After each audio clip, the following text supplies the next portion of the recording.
As dawn began to break, the Harrison plantation awoke from its short-lived slumber.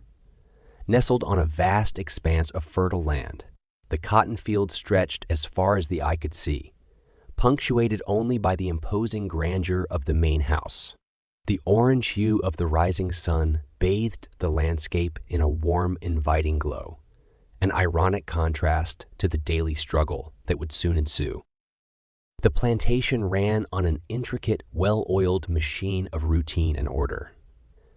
The stage was set, the characters ready to play their parts. In the grand house, Amy Harrison stirred awake. Although she bore the master's name, she was no family. A house slave, her life was a cycle of chores, from cleaning the intricate wooden carvings of the furniture to preparing the family meals. Her work was silent, unending, and largely unappreciated. Out in the fields, the lives of the field slaves were already in full swing. There was John, the diligent worker, his strong arms already hard at work with his hoe. Norris was a man of few words, his silence speaking volumes of his internal struggles. Tricia, whose small frame belied her incredible strength, worked the fields with a determination that was nothing short of inspiring. Then there was Dirty Gary, so called for his knack for finding trouble. His sarcastic comments and playful demeanor often landed him in hot water, but they also served to lighten the otherwise grim atmosphere. Watching over this landscape of hardship and toil was Mr. Harrison, a stern man who demanded nothing but absolute obedience. His wife, Mrs. Adele Harrison, often remained a silent observer, her thoughts kept strictly to herself. An odd creature also made its home on the plantation. A cat, black as night, roamed the grounds at its leisure. It slinked around, seeming to pop up everywhere, its curious gaze observing the happenings around it. As the sun continued to climb in the sky, the plantation buzzed with activity. Amy began preparing breakfast, the smell of bread wafting from the main house, while the field slaves labored under the increasingly hot sun. Despite the harsh reality of their lives, there was a sense of unity and determination amongst them. "John," Norris grunted, wiping the sweat from his forehead, "do you think we'll ever get a break from this?" John paused, his back aching as he straightened. He looked at Norris, his gaze steady. "We've got to keep hoping, Norris," he replied. "That's all we have." The conversation was cut short as Dirty Gary's arrived, driving the plantation's horse and cart. His arrival, although routine, always managed to stir up a bit of excitement. "Well, look who decided to show up," Tricia called out, a smirk on her face. "Sleep well, Gary." "Like a baby, Tricia," Gary shot back, grinning. Laughter filled the air, a brief moment of respite in their grueling day. As the sun rose higher and the plantation plunged into another day of labor and survival, they held on to these moments of shared camaraderie, a beacon of light in their otherwise grim existence. The Harrison plantation was a world marked by invisible lines of demarcation, lines that divided the slaves into two primary groups, the house slaves and the field slaves, despite their common bonds of servitude. These divisions ran deep, creating stark contrasts in their lived experiences. The house slaves had an air of distinctness about them, a paradoxical mix of privilege and restraint. Amy Harrison was the epitome of this lifestyle. Her skin was smoother than the field slaves, free from the sun's harsh scorch, and her clothes were relatively cleaner, bearing fewer signs of laborious work. Her world revolved around the grand house, navigating the labyrinth of rooms, dusting the mahogany furniture, polishing silverware until it sparkled, and cooking elaborate meals for the Harrisons. As the sun beamed down on the plantation, she moved diligently in the kitchen, her hands expertly preparing the dough for bread. Sweat trickled down her forehead, and she wiped it away with the back of her hand. "Miss Amy," said Molly, another house slave, as she stepped into the cool kitchen, carrying a basket of freshly picked vegetables. Mr. Harrison has asked for roasted chicken for dinner tonight." Amy sighed, pushing a loose curl off her forehead. "Yes, Molly, always demanding the finest. He is. Makes you wonder if he ever realizes where all this comes from." The subtle layers of power could be easily missed, but they were there, an unspoken reality of the house slaves' lives. On the other side of this divide were the field slaves. Their lives were a stark contrast, a raw testament to the brutalities of plantation life. Every day, they would be out in the fields before sunrise, laboring under the scorching sun, their hands hardened by the rough cotton plants, their faces etched with the relentless strain of physical work. John, Norris, Tricia, and Dirty Gary were amongst these field slaves, bound by the common hardships of their work.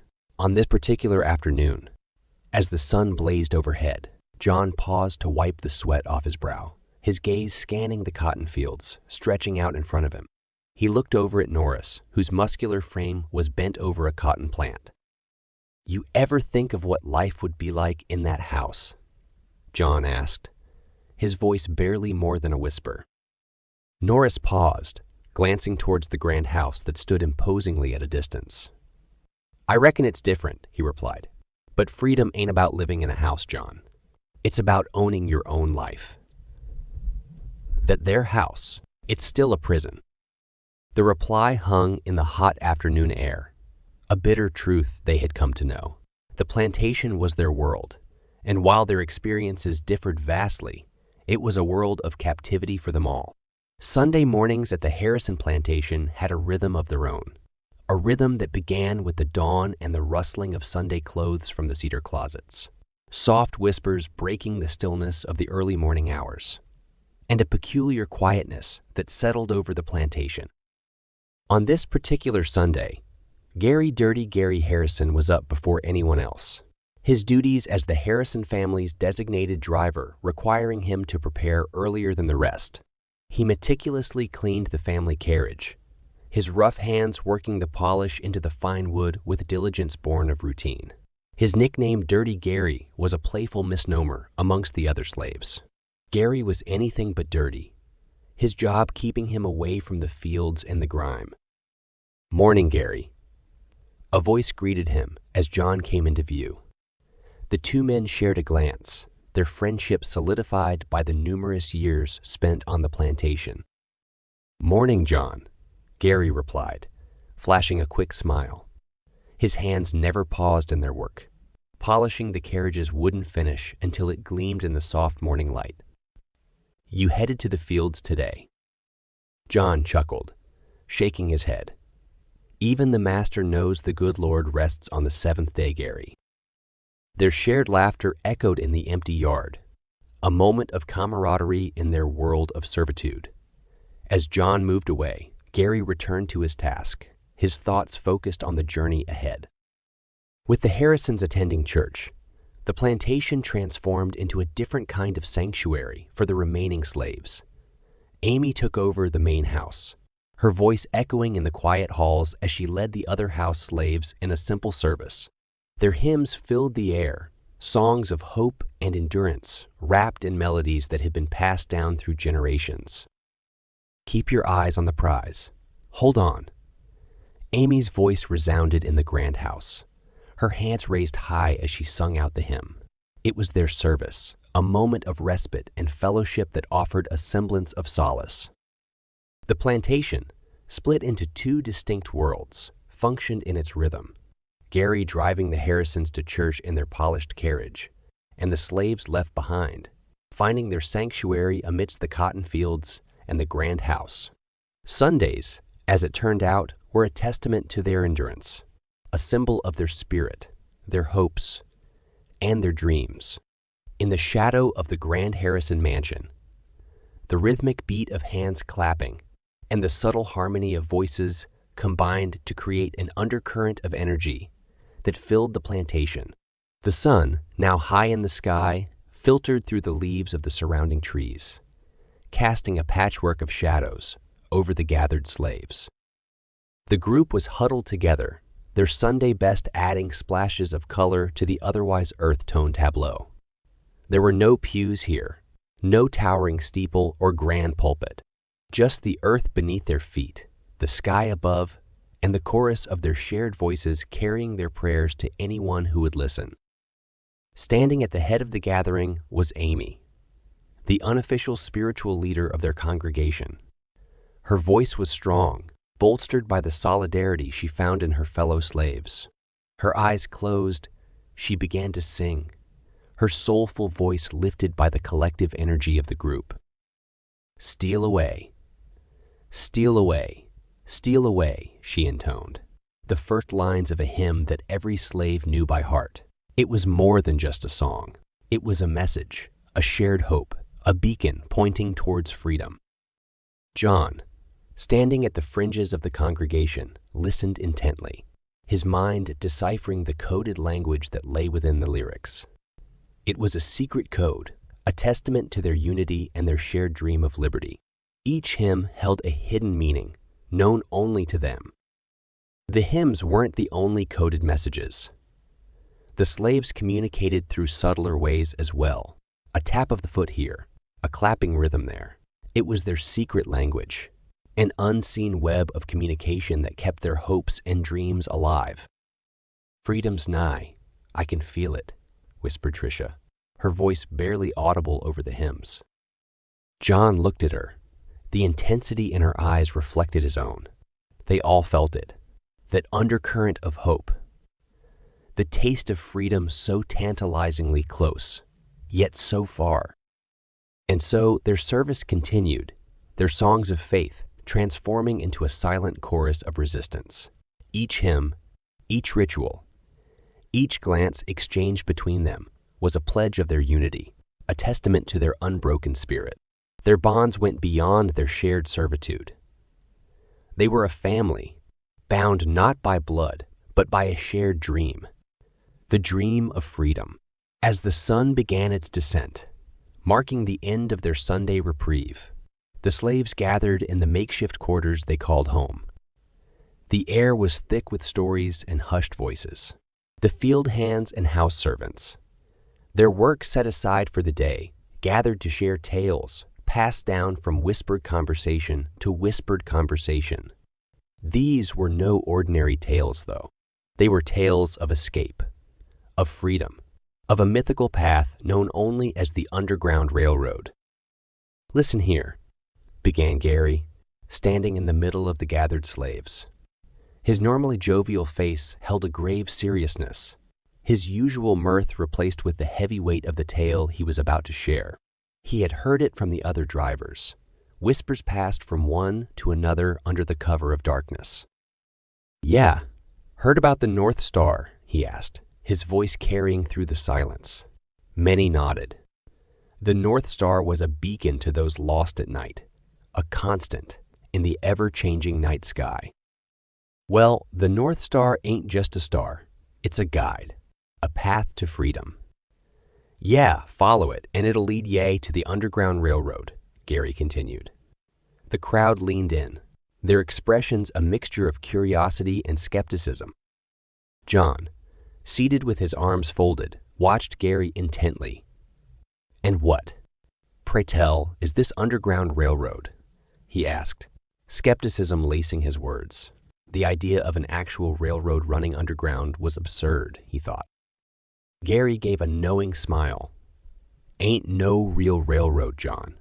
It's a secret network. Pathways and safe houses leading us north, leading us to freedom. It's a code. Folks risking their lives to help us escape, guiding us, hiding us. They call them conductors. And the safe houses. They're the stations." The room filled with murmurs as the slaves digested this new information. A beacon of hope began to glow in their hearts. The tale, no matter how fantastical, offered a glimmer of freedom they had scarcely dared to dream about. "But how would we even find it?" Amy asked, her brow furrowed with worry. "How would we know where to go, who to trust?" "That's where the songs come in, the ones we've been singing every Sunday," Gary answered, his eyes meeting Amy's. They ain't just songs, they're maps, instructions. They're telling us how to find the railroad. As the news sunk in, the slaves began to murmur among themselves, some with disbelief, some with renewed hope. The Underground Railroad, a path to freedom, lay within their reach, hidden within their songs, in their shared stories, and in the stars above. It was a dangerous path, fraught with risks and uncertainty. But it was a path nonetheless, and for many, the promise of freedom was worth any risk. And so, as the day turned into night, their hearts heavy with the burden of hope, they looked to the sky, to the North Star, for in its unwavering light, they saw not just a star, but a path to freedom, a beacon, guiding them to the Underground Railroad. As days turned into weeks, the whispers of the Underground Railroad seeped into every corner of the Harrison plantation. Under the cover of night, in the quiet moments stolen from the harsh reality of their existence, the slaves allowed themselves to dream, to hope for something more than the hard, unending toil that currently defined their lives. The Underground Railroad was more than just a network of secret routes and safe houses. It was a symbol of freedom, a beacon that shone brightly amidst the darkness of their captivity. One such night, John, Norris, Tricia, Amy, and several others sat around a small fire, the glow of the flames casting dancing shadows on their weary faces. Their day's work was done, and for a few precious hours, they could share stories, laughter, and dreams. "You really believe in this Underground Railroad?" Norris asked, his eyes reflecting the flicker of the flames. "Believe. Boy, it ain't about believing. It's about hope," John replied, his gaze fixed on the fire. "It's about knowing that there's something out there, something beyond these fields and fences, beyond Mr. Harrison and his whip." "Freedom," Tricia murmured, her voice barely above a whisper. The word hung heavily in the air, a dream so tantalizingly close, yet agonizingly out of reach. Amy, sitting quietly until now, finally spoke up. "But is it real? Is there really a way out of this place?" She looked at each face in the circle, her question resonating in their silence. "We won't know until we try," Gary said, the firelight glinting in his eyes, "until we take that step, take that risk. Maybe it's real, maybe it's not, but it's a chance. And right now, that's all we got." That night, as the fire died down and the slaves retreated to their quarters, dreams of freedom filled their minds. They saw themselves following the North Star, traveling along the hidden routes of the Underground Railroad, finding sanctuary in safe houses, and finally, stepping onto free land. For the first time, they allowed themselves to imagine a life without chains, without whips, without constant fear.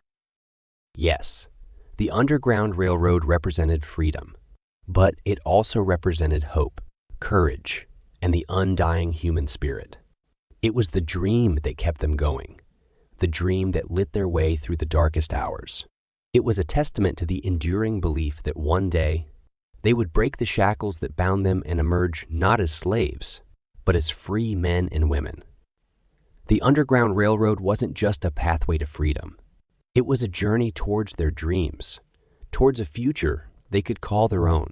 The Sunday service had ended, and the field was filled with the soft murmurs of the slaves, sharing whispered dreams and cautious hopes. This was their sacred time, a brief respite from the relentless rhythm of work that bound their days. "You heard about that woman from the Jenkins plantation?" John asked, his voice barely above a whisper as he leaned in close to Norris. "They say she made it north. Got herself a job in a dress shop in Philadelphia." "Philadelphia," Norris replied, his eyebrows furrowing. "Isn't that dangerous? A slave running straight into a city?" "They say the Underground Railroad has people. White folks who hide you right under their noses," Amy chimed in. "Quakers, Methodists, other folks who think like us." A hushed silence fell over the group. "It's not about where you run. It's about who's there to catch you when you do." Gary spoke up, his gaze distant as he peered into the horizon. "I heard there are entire towns up north, built by freed slaves. Can you imagine? A town where no one's a master or a slave." For a moment, they all allowed themselves to imagine it, the picture of freedom painted in their minds by Gary's words. "We can't just dream about it. We have to act," John said, his voice filled with determination. "But how?" Tricia asked, her voice filled with both fear and hope. "We start by believing," Gary replied, a soft yet firm resolution in his voice. "Believing that we're more than the labor we provide, that we're human beings, deserving of freedom. Then we find a way to make it happen." As the night stretched on, the slaves sat around, each lost in their thoughts. For the first time, their dreams felt tangible, within reach. The whispers of the Underground Railroad had given them not just a path, but the courage to envision a life beyond the plantation, a life of freedom. The conversation that night was a spark that ignited a flame that would, in time, become an unquenchable fire for freedom. In the quiet solitude of the carriage house, Gary found himself embroiled in a deep internal struggle. He was Dirty Gary, the driver. His was the honor of donning the cleanest clothing among the slaves, the pleasure of the open road under his command, and the horror of watching the Harrisons stroll into the church each Sunday, praying to a God he was sure had forgotten him. He was the link between the world of the masters and the world of the slaves. But inside, he was just Gary, a man shackled by circumstance and yearning for a freedom he had only dared to dream of. He polished the carriage's brass fittings and thought of the stories, the whispers of the Underground Railroad, the tales of bravery and courage that circulated among his brethren. He was a slave, yes, but he was also a man with the same thirst for freedom as those brave souls who had dared to venture into the unknown. In the silent intimacy of the night, Gary confided in John, the two of them hidden by the shadows, cast by the flickering lanterns. "John," Gary began, his voice trembling with emotion, "do you ever think about it? About freedom?" John looked at him, his eyes reflecting the dim light. "Every day, Gary. Every single day." "But it's not just about wanting it, John," Gary replied, his gaze intense. "It's about doing something. I drive the Harrisons to church. I listen to them talk, laugh, pray, all while we're here praying for a different kind of salvation." "I know, Gary, but we have to be smart. We have to be careful," John cautioned, the reality of their situation weighing heavily on his words. Gary nodded, the sobering truth of John's words washing over him. But in his heart, the seed of rebellion had been planted. The whispers of the Underground Railroad weren't just stories anymore. They were his lifeline, his hope, his path to freedom. As he looked at the gleaming carriage, Gary realized he was at a crossroads. Would he continue to drive the Harrisons, quietly tolerating the paradox of his position? Or would he seize the reins of his own destiny and chase the whispers of freedom? And in the quiet stillness of the night, Gary made his decision. A decision that would ripple through the Harrison plantation, setting a series of events into motion that would change the lives of everyone on it. As dawn crept over the plantation, an unfamiliar sensation stirred in Gary's chest. The usually placid horse driver was teetering on the edge of a precipice, driven by a resolve he had never known. The silent rebellion was taking shape, not with a roar, but with a whisper that seemed to echo in his heart. The stables, where Gary spent most of his time, had always been a place of refuge. The sweet scent of hay, the gentle nicker of horses, and the peaceful solitude provided a respite from the constant reminders of his servitude. It was here that Gary sat down with John again, away from the prying eyes and ears of the overseers. "John," Gary started, his voice steady and sure. "I've decided. I'm going to leave. I'm going to find the Underground Railroad." John paused, taking a moment to digest Gary's words. "Are you sure about this, Gary? It's dangerous." "I'm sure, John. More sure than I've ever been about anything, Gary affirmed, his determination unshakable. They spent the ensuing hours discussing Gary's plan, their voices dropping to whispers as they plotted a course towards freedom. Gary would leave under the guise of the Sunday church trip, abandoning the carriage mid-journey and making his way north, guided by the constellations and whispered advice of fellow slaves. Gary knew the risks he was taking. He knew that capture would mean certain death, but the promise of freedom was a siren song he couldn't ignore. His heart pounded in his chest, not with fear, but with anticipation. It was a dangerous plan, a gamble against all odds. But Gary had made up his mind. "I've lived my life as a slave, John. I don't want to die as one," Gary confessed, his voice filled with a grim determination. "Even if I don't make it, at least I would have tried. I would have fought." John looked at him, his eyes filled with respect and a hint of fear. "May God be with you, Gary," he said, offering a silent prayer for his friend's safe passage. In the silence of the stable, beneath the watchful gaze of the horses, a pact was sealed. It was more than just a plan. It was more than just a plan. It was a rebellion, a silent upheaval that had begun with a whisper and would end with either the sweet taste of freedom or the bitter sting of death. In the dim-lit stable, with the cool night breeze rustling through the hay, Gary found himself facing the reality of his plan.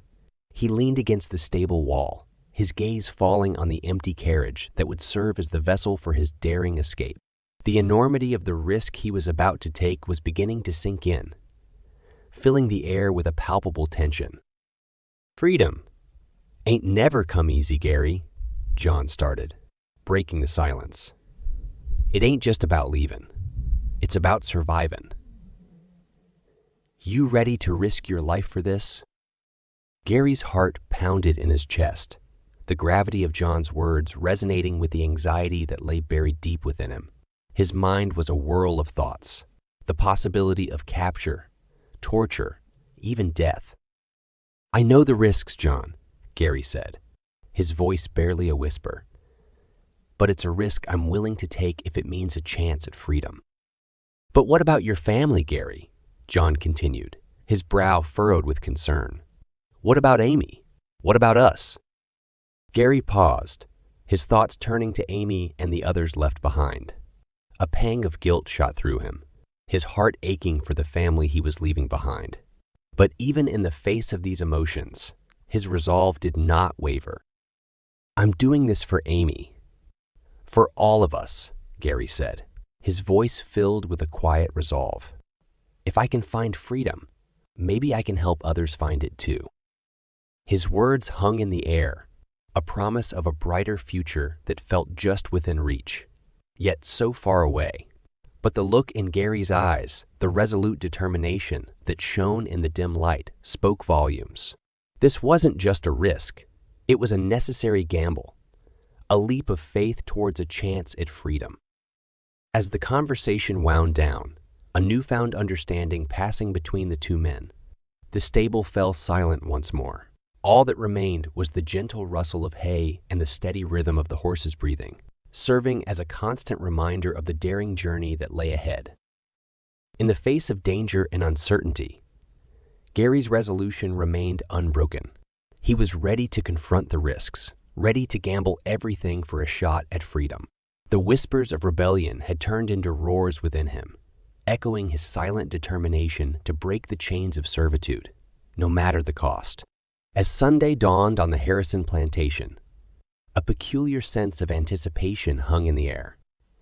The sun cast long shadows that stretched over the fields, a symbol of time quietly slipping away. For Gary, it was his final day as a slave, his last Sunday under the oppressive yoke of servitude.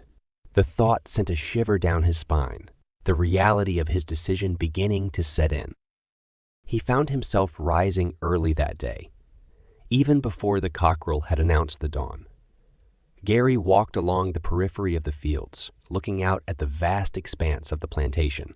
He touched the rough bark of the tree under which he'd played as a child, the tree that had witnessed countless moments of his life and would stand long after he had gone. The feeling of finality was poignant. "I see you're up early, Gary," came the soft voice of Amy from behind him. She stood a few steps away, her eyes meeting his in the gentle morning light. "I guess I couldn't sleep," Gary confessed, forcing a weak smile onto his face. "Just wanted to take it all in." Amy nodded, understanding his unsaid words. "You're scared, aren't you?" she asked, her voice barely more than a whisper. "I'd be a fool not to be," Gary responded, the honesty in his words slicing through the tension. "But I am also hopeful, Amy. Hopeful that I'll find a life beyond these fields, a life where I can be my own man." Amy reached out, her fingers brushing against his. It was a silent promise of support, a shared understanding of the journey he was about to embark on. Throughout the day, Gary carried out his duties with a sense of detachment. He watched as the other slaves toiled under the hot sun, their bodies drenched in sweat. He listened to the crack of the whip, the hushed whispers, the quiet prayers, all with the knowledge that he would soon be free from it all. At sundown, as he drove the carriage back from the church, Gary stole a glance at the Harrison mansion in the rear. The mirror, the majestic building, a symbol of his oppression, seemed to shrink with distance, growing smaller and smaller until it was nothing more than a speck on the horizon. Gary felt a sense of weight lifting from his shoulders, the chains of his bondage loosening with every mile he put between himself and the plantation. The fear was still present, but it was now tinged with hope. Hope for a future that was his own. Hope for a life of freedom. His last Sunday on the plantation was not a day of despair, but a day of liberation, the dawn of a new beginning. As the evening drew to a close, Gary completed his duties one last time, taking care of the horses that had carried the Harrisons to and from the church. His heart pounded in his chest with every passing moment, the hands of the clock seeming to move slower than ever. The finality of his chores left a bittersweet taste in his mouth. These horses, once a symbol of his bondage, now stood as his key to freedom, their mighty hooves pounding the path that would lead him away from the life he had always known. With the night settling in, Gary made his way back to the slave quarters, a shack he had shared with John and Norris. He found Norris nursing a bottle of whiskey, the amber liquid glinting in the faint candlelight. "You're back late, Gary," Norris noted, his voice slightly slurred. "Everything all right?" Gary hesitated for a moment before responding. "Just wrapping up my duties," he replied, trying to keep his voice steady. It was a long day. Norris nodded, a hint of suspicion in his eyes. However, the alcohol seemed to dull his instincts, and he returned his attention to the bottle. "Well, better get some rest then. Tomorrow is another long day." Little did Norris know, tomorrow would be a day like no other. Gary went to his corner of the shack, his mind filled with a whirlwind of thoughts. He lay there in the dim light, watching the shadows dance on the ceiling until sleep took him. Gary awoke before the dawn, the stillness of the plantation broken only by the distant hooting of an owl. He dressed silently, his belongings bundled into a small sack. The dim light of the dying candle barely illuminated the room, casting long, ominous shadows that danced on the walls. Stepping out into the chilly morning air, Gary looked back at the quarters, the plantation, and his life as a slave one last time. It was an image that would remain etched in his memory, a stark reminder of the chains he was breaking. As he climbed onto the carriage, the horses whinnied, sensing the tension in their handler. "Easy now," Gary whispered, patting the horse gently. He cracked the whip and the carriage lurched forward, making its way down the path leading away from the plantation. Freedom lay ahead, vast and unknown, beckoning him towards it. His heart pounded in his chest, the only sound breaking the deafening silence of the pre-dawn darkness. He was leaving his past behind, embarking on a journey towards freedom, towards the unknown. The wheels of the carriage carried him further and further away from the plantation, away from a life of servitude, towards a new dawn. As the Harrison plantation receded into the distance, Gary could not help but look back one last time. "Goodbye," he whispered into the wind, his voice filled with a mix of relief, excitement, and a hint of fear. But overriding all else was hope. Hope that the road ahead would lead him to a life he could call his own. And with that final glance, Gary set off, leaving behind his life as a slave and embarking on his journey towards freedom. The sun broke the horizon in a spectacular display of crimson and gold, casting an ethereal glow over the Harrison plantation. It was Sunday, the day of rest and worship, yet this was not a typical Sunday. An undercurrent of tension rippled through the plantation, imperceptible to most, but keenly felt by one, Gary. He woke earlier than usual, his mind tangled with a whirlwind of thoughts, plans, and trepidation. His heart pounded in his chest, matching the rhythm of his dread. This was the day he had decided would mark the beginning of his journey towards freedom. Walking towards the carriage house, he noted the peaceful, serene nature of the plantation in the early morning hours. The slaves were still asleep, blissfully unaware of the seismic shift that was about to take place in their world. He passed Amy in the kitchen. Her usual cheerful greeting faltered as she noted his unusually stern expression. "Something bothering you, Gary?" she asked, concern evident in her soft eyes. Gary shrugged nonchalantly. "Just a little tired, Amy. The Harrisons were a handful yesterday." She nodded sympathetically, turning back to the stove. But he could see the worry in her eyes. Guilt washed over him. Amy, who was more a sister than a fellow slave, deserved to know, yet he couldn't tell her. The risk was too great. As Gary readied the carriage for the Harrisons' journey to the church, he was unusually quiet. Each stroke of the brush on the horses' coats, each check of the carriage wheels, each small preparation was performed with a mechanical precision, his mind elsewhere. When Mr. Harrison stepped out, his eyes surveyed Gary with a calculating glance. "You're quiet today, Gary," he commented, his voice devoid of warmth. "Yes, massa," Gary responded, forcing a smile onto his face. "Just focusing on my work, sir." The carriage ride to the church was a tense one.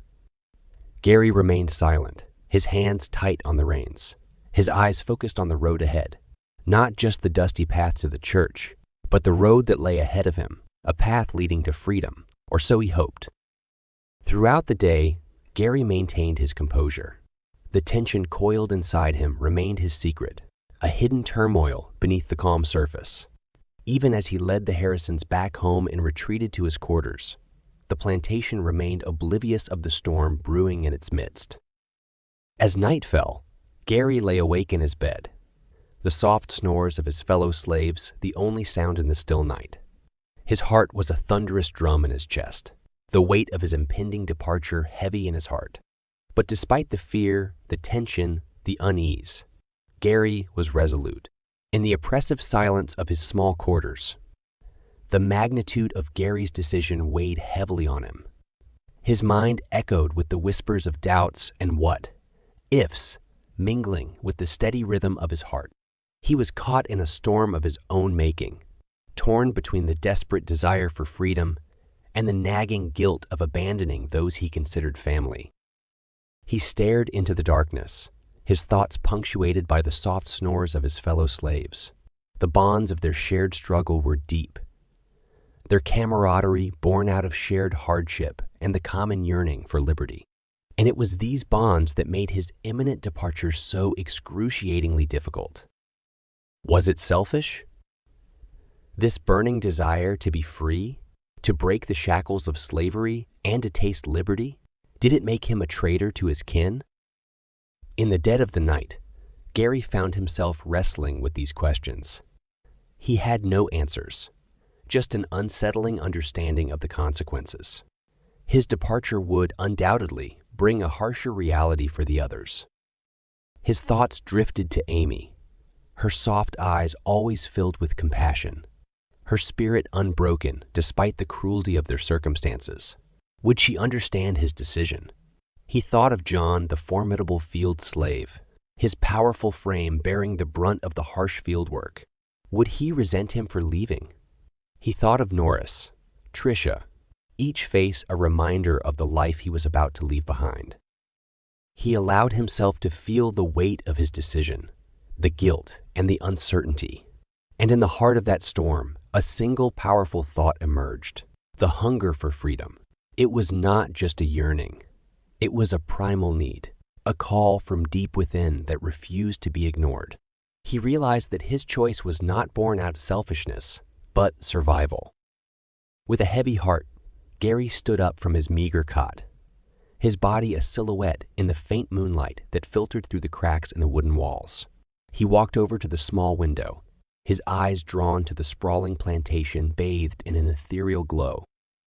He felt a bitter sweetness swelling in his heart. The plantation, despite its ruthless regime, had been his home. It was where he had laughed, cried, loved, and lost.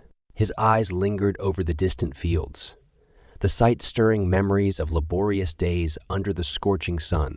The big house, illuminated under the moonlight, brought back snippets of countless conversations, shared meals, and a sense of community.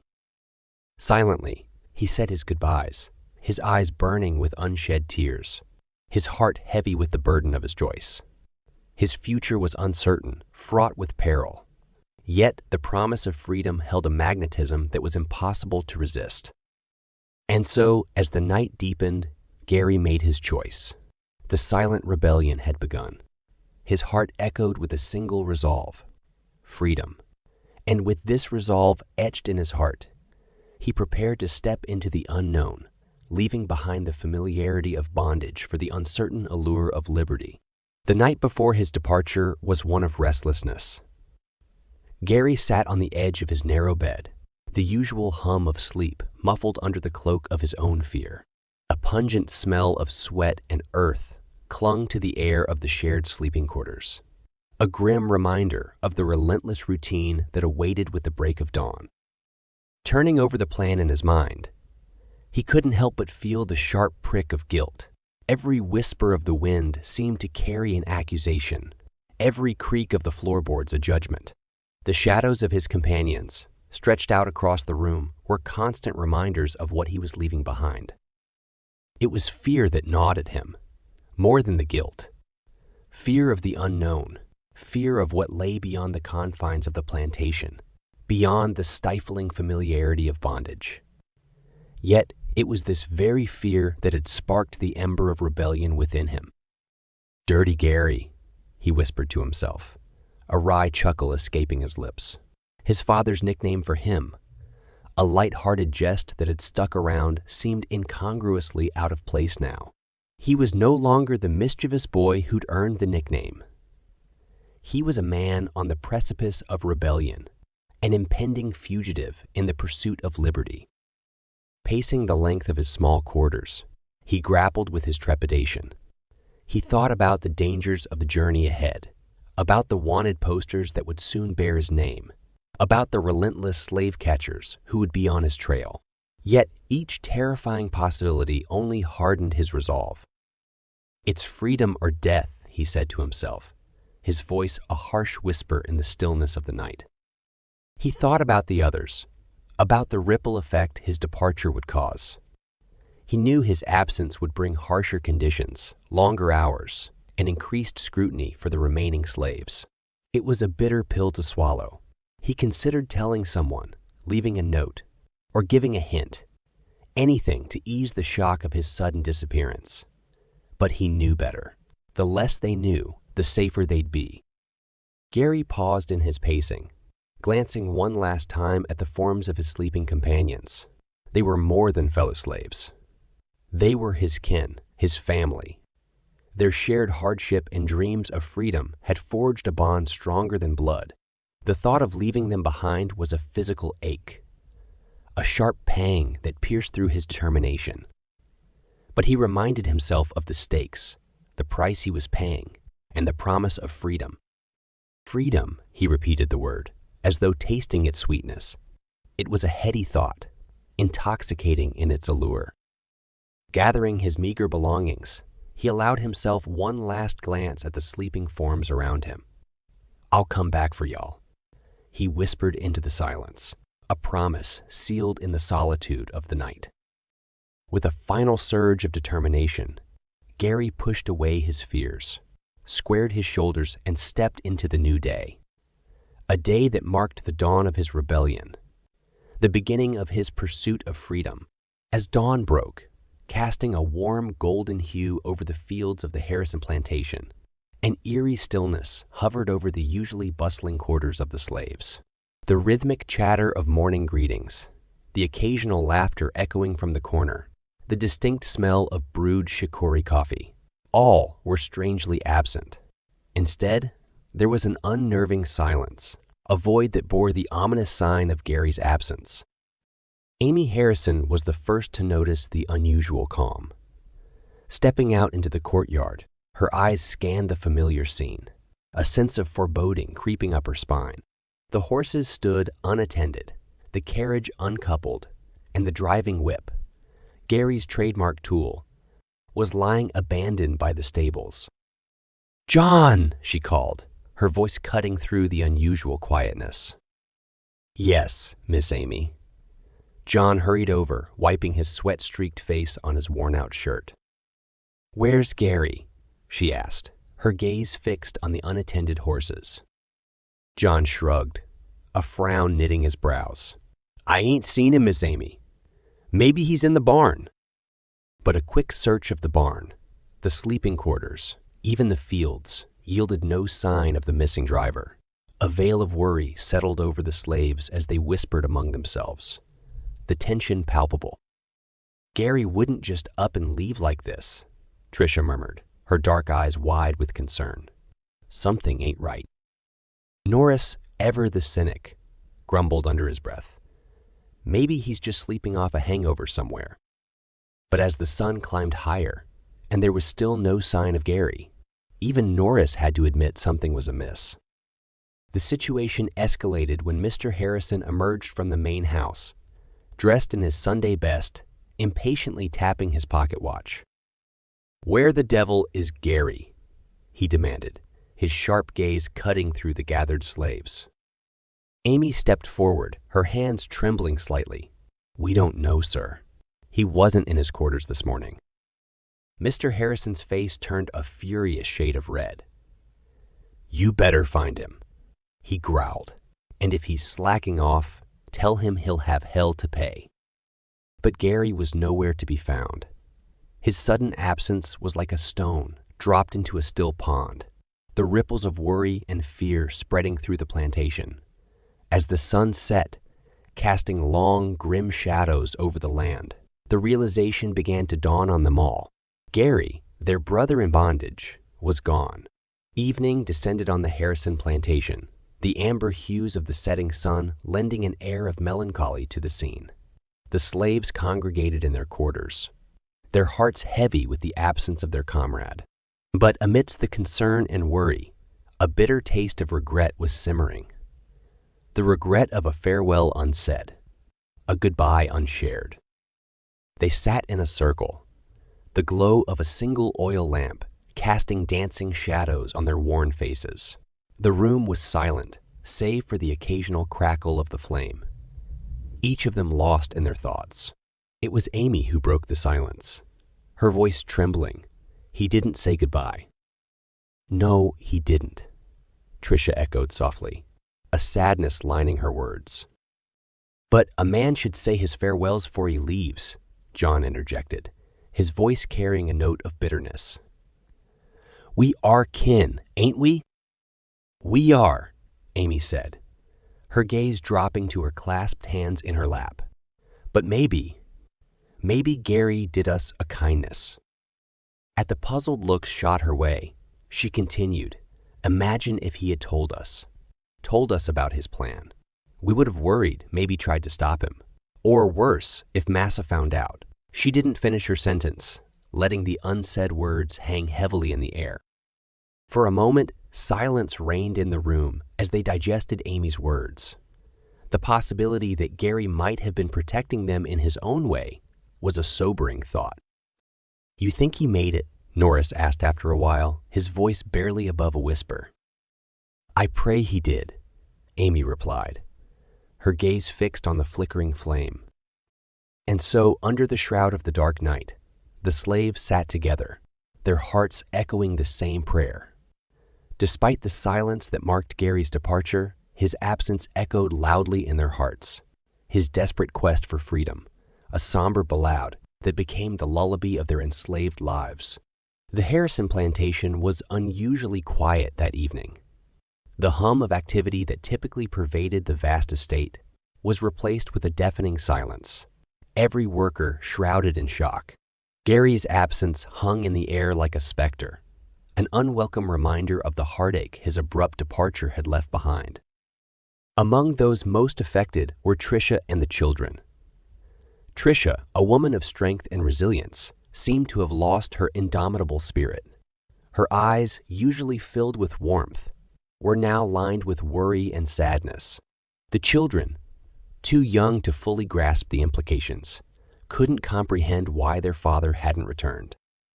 It was during dinner when Tricia finally broke her silence.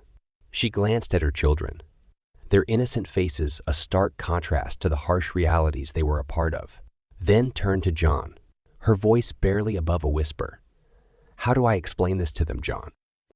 John, his own heart heavy with concern for his friend, and now the burden of comfort, looked at her with sympathy. "We tell them he's on a long journey to a better place." "But what about us, John?" Her voice broke on the last word, the tears she had held back all day finally spilling over. "What about our journey?" At that moment, the room seemed to shrink around them, the echo of her heartache resonating within the walls. The dinner, largely untouched, grew cold on the table, an apt metaphor for the chilling reality that had befallen them. The fire in the hearth seemed to flicker a little dimmer, mirroring the extinguishing hope in their hearts. Amy reached over and took Tricia's hands, offering her a small smile. "We're still here, Tricia, and as long as we are, we'll keep on going." Norris chimed in, his deep voice steady in the somber room. "We're family. We stick together no matter what." Their words hung in the air, a beacon of solidarity amidst the gloom. It was a painful reality, one they had not chosen, but they were in it together, bound by shared suffering, shared dreams, and now shared loss. Gary's absence had undeniably created a void, one that reverberated with his unspoken goodbye, but it also brought them closer, their resilience tested and fortified. The departure of Gary had unleashed an unseen force that pulsed through the Harrison plantation, subtly but undeniably altering its rhythms. The dawn broke, the cockerel crowed, the sun claimed the sky, but the echo of Gary's defiance still lingered in the morning haze. The news spread like a swift river current, carrying a complex mixture of shock, fear, and audacious pinch of hope. Conversations became hushed whispers, and sideways glances were thrown with an unsettling frequency. In the fields, where the sun beat down with unyielding intensity, the absence of Gary was like a missing tooth, an empty space that disrupted the uniformity of the toil. Each swipe of the scythe, every bead of sweat that fell to the earth, seemed to whisper a singular word. The great house, too, wasn't spared from the ripple of change. Amy found her duties multiplied. Not only was she tending to Mrs. Harrison's needs, but she was also tasked with pacifying the mistress's increasing paranoia.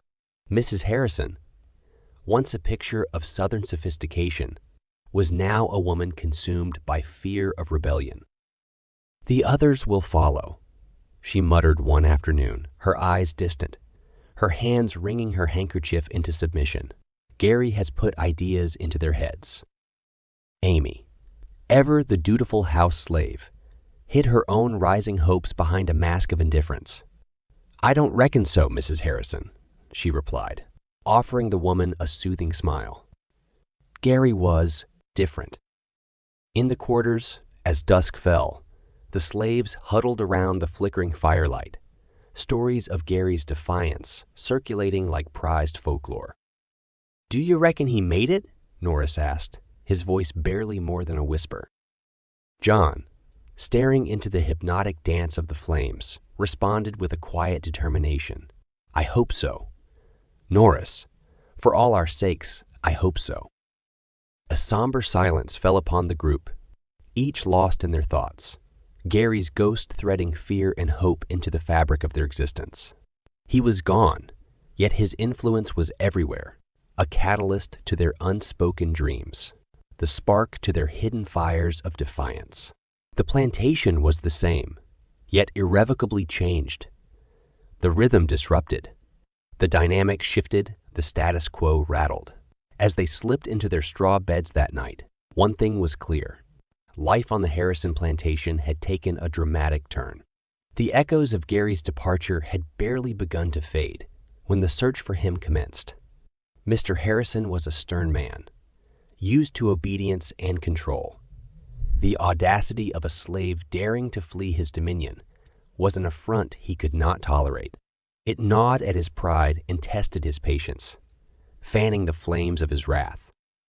As dawn painted the skies with shades of pink and orange, the plantation buzzed with an unusual energy. The overseer gathered a search party, arming them with dogs and rifles, their steely determination mirrored in the metallic glint of their weapons. "We will find that boy," Mr. Harrison declared, his voice echoing through the crisp morning air, carrying a chilling promise. The slaves watched from the sidelines, their hearts pounding in their chests. Fear, like a shadow, stalked each one of them, whispering scenarios of what awaited Gary if he was caught.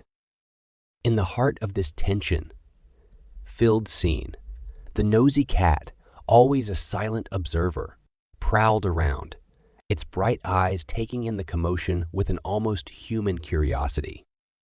"Yeah, think they'll find him," Tricia whispered to Amy, their chores bringing them together briefly. Her eyes flickered with a strange blend of hope and dread. Amy paused, her gaze following the mounting search party. "I pray they don't," she confessed quietly, her voice barely audible over the commotion. She didn't need to elaborate. They both knew what Gary's capture would mean. Throughout the day, speculation swirled among the slaves, filling the air with an undercurrent of anxiety. They wondered if Gary had made it to the north or if he had found a good hiding spot. Rumors, built upon half-truths and full-blown fantasies, spread like wildfire. Every conversation, every pause in their work, every shared glance carried the same silent question: where was Gary? By the time dusk fell, the search party returned empty-handed. Their frustrated faces were testament to the fruitlessness of their endeavor. The plantation breathed a collective sigh of relief, each slave silently thanking the heavens for Gary's continued evasion. But amidst the palpable relief, there was a tacit understanding. This was just the beginning of the hunt for Gary, and as the moon claimed the star-studded sky, the plantation sunk into a restless slumber, the specter of Gary's defiance lingering like an unfinished melody. The dawn after Gary's escape bloomed with an eerie silence, the plantation shrouded in the echo of his absence. It was as if the world itself held its breath, waiting for the storm that they all knew was inevitable. The rhythmic hustle of the plantation seemed out of sync, the rhythm of labor burdened with an undertone of tension. The news of Gary's disappearance had spread like wildfire, inciting a mix of dread and anticipation in the hearts of the slaves. It was all anyone could talk about.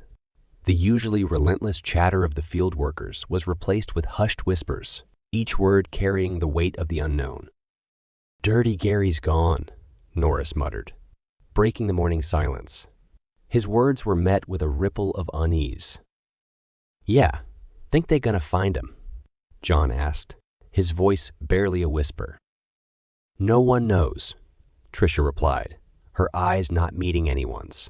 No one knows what's going to happen. The realization of Gary's absence sent tremors of fear through the Harrisons. Mr. Harrison was livid, his anger clear in his thunderous voice, echoing through the big house. "How did this happen? I want him found, now," he roared, pacing restlessly. Mrs. Adele Harrison, on the other hand, was eerily calm. "The more we react, the more they'll hope. We need to keep things in order," she said, her cold gaze sweeping across the plantation. The overseer, a brute of a man named Randolph, was brought in. His whip cracked ominously in the quiet of the plantation, a dreadful promise of the cruel changes to come. The following days were filled with an oppressive heaviness. The slaves were burdened with more work, the already back-breaking tasks amplified in the absence of Gary. The punishment for even the slightest misstep became brutal. Randolph's whip left its mark on more than one back, the pain a fierce reminder of their tragic reality. Paradoxically, the plantation began to operate more efficiently, running on the fuel of fear. Yet in the deepest corners of their hearts, amongst the dread and despair, the slaves held onto the glimmer of hope Gary had ignited. The days following Gary's escape unfolded like the calm before a storm, their monotony interrupted by the arrival of a fearsome figure, Randolph, the whipcracker overseer. He appeared on the plantation one fateful morning, a towering mass of a man, cloaked in an aura of dread. His mere presence was a chilling declaration of the grim times that lay ahead. His first day on the plantation was marked by a ruthless demonstration of his purpose. Gathered in the courtyard, the slaves watched in silent horror as Randolph's whip cracked through the air, an ominous spectacle of power and dominance. Mr. Harrison introduced him, his voice cold and steady. "This is Randolph, our new overseer. You will heed his instructions, without question. I will not tolerate any defiance."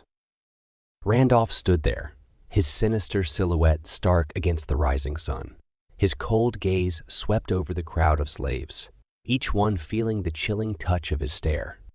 The whip hung heavily in his grip, a hideous symbol of his authority. His voice, when he spoke, was deep and grating, a cold echo that seemed to scrape across the courtyard. "Disobedience won't be tolerated. Work hard, follow orders, and you might just make it through the day without feeling the sting of my whip." The chilling threat hung heavily in the air, setting the tone for the dark days to come. Work became even more strenuous. The field slaves pushed to their limits under Randolph's unrelenting gaze. His whip was a constant reminder of their grim reality, its cruel mark left on more than one back. The plantation, now operating under the whip's shadow, morphed into an efficient machine running on fear and pain. Yet, amidst this turmoil, the whispers of resistance began to stir. Dreams of freedom, sparked by Gary's escape, simmered beneath the surface, fueling secret hopes and daring plans. John found himself staring at the horizon one evening, the orange glow of the setting sun reflecting in his eyes. "Freedom," he murmured to himself, the word tasting foreign yet sweet on his lips. In the wake of Randolph's arrival, life on the Harrison plantation was stripped of the sparse comfort it once held.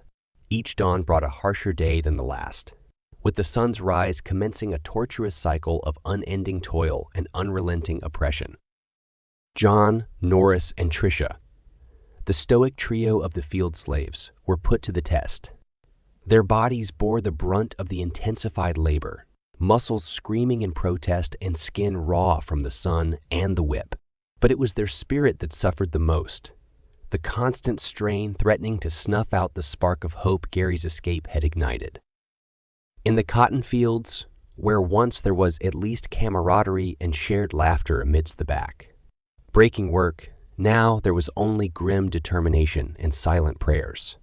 The fields stretched endlessly, a sea of white mocking their dwindling strength. One blistering afternoon, the sun high and unforgiving, John and Norris found themselves toiling side by side, Sweat dripped down their faces, staining the cotton at their feet. John grunted, breaking the long silence. "Can't keep on like this, Norris." His voice was hoarse, worn out from the sun and dust. Norris, his face drawn and tired, nodded. "Aye, John. Ain't right. Ain't no life for no man." The emotional toll was manifest in their haggard faces, their bloodshot eyes, and their beaten spirits. Tricia, the usually vivacious and resilient woman, was reduced to a silent worker, her bright eyes dimmed. Even the house slaves, under Amy's leadership, weren't spared the harsh changes. Amy, once the cheerful soul who could smuggle out a smile even in the gloomiest days, was seen more often with worry lines etching her forehead and a sorrowful tilt to her lips. "Never seen the likes of this before, not in all my years," she whispered to Mrs. Harrison one day while preparing her evening tea. Mrs. Harrison, pale and quiet, merely nodded, her gaze lost in the distance. The arrival of the overseer had shifted something fundamental in the plantation's rhythm. The whip's echo was a grim metronome against the heartbreaking symphony of strained sighs, the haunting melody of suffering. The plantation, while more efficient than ever, had lost its soul to the relentless crack of the whip and the fearful whispers of the oppressed. The sun had barely kissed the horizon, painting the sky with hues of pink and orange when the work began. The fields whispered with the soft rustle of cotton as the weary slaves trudged out, their bodies casting long, somber shadows on the dew-kissed ground.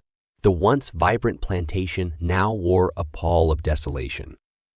As the day unfolded, the whip cracked. The cotton was picked, and the exhausting dance of forced labor went on.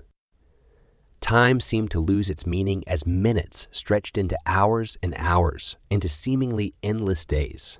Faces etched with despair, they labored on, the harsh reality of their existence weighing heavily on their hearts. John, Norris, and Tricia were forced to pick up the slack left by Gary's escape.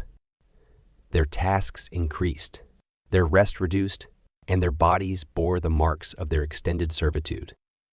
After a long day in the fields, John and Norris found themselves by the well, their exhausted bodies craving the cool relief of water. John's hands, hardened by labor, cupped the water and brought it to his parched lips. "We ain't horses, Norris," John rasped, his voice barely audible over the sound of their labored breathing. "Can't keep pulling this load." Norris, his forehead creased in worry, simply nodded. "I know, John, I know." Tricia, usually the beacon of optimism, also succumbed to the harshness of their new reality. One evening, Amy found her sitting outside their quarters, her usually lively eyes dull and distant. "You all right, Tricia?" Amy asked, her voice laden with concern. Tricia glanced at Amy, a bitter laugh escaping her lips.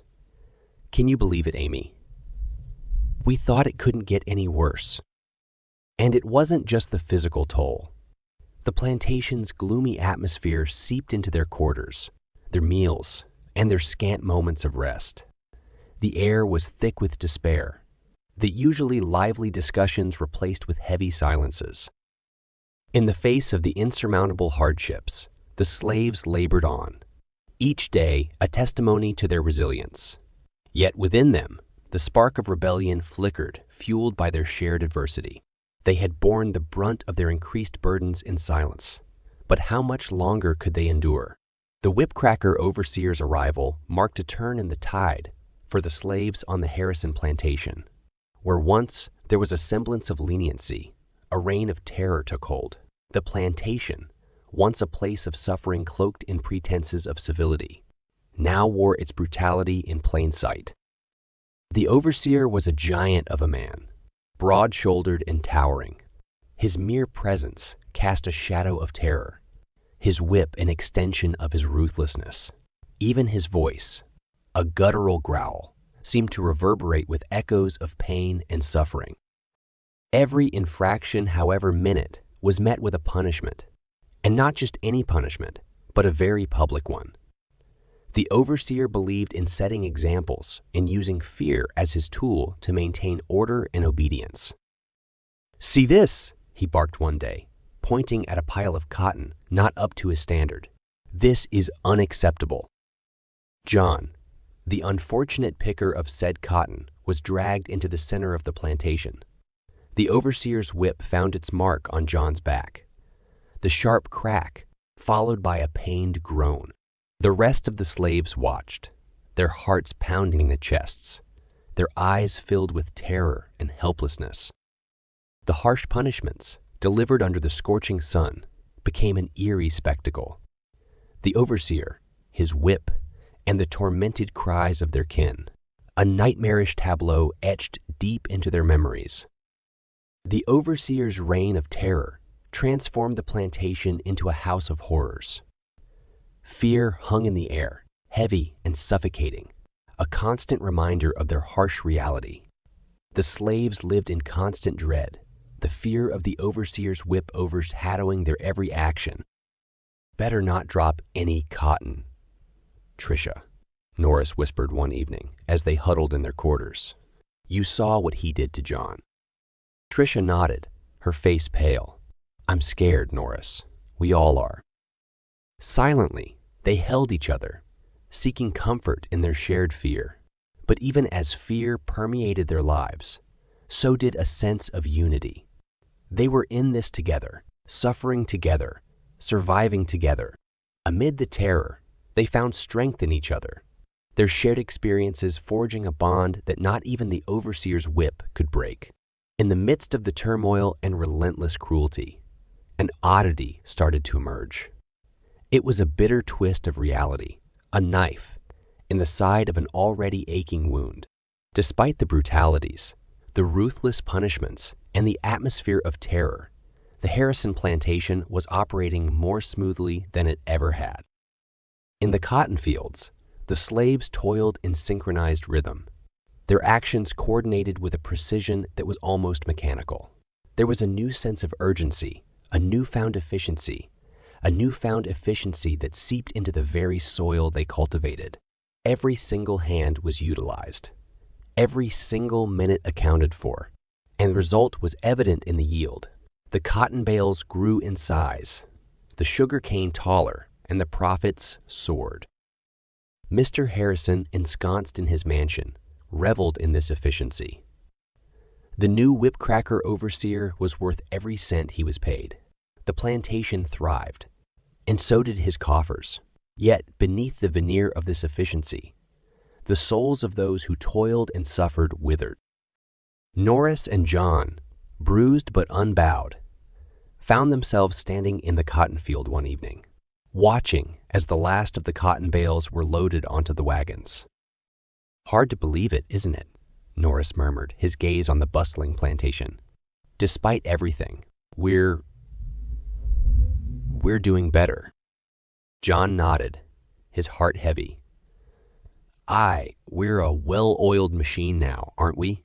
he said bitterly. "But at what cost, Norris?" Norris turned to John, his eyes filled with sorrow and a touch of guilt. "We're surviving, John. That's what we're doing. That's the cost of our survival." The paradox weighed heavily on them. The cruelly won efficiency filled their days with relentless work, but also brought a twisted sense of pride.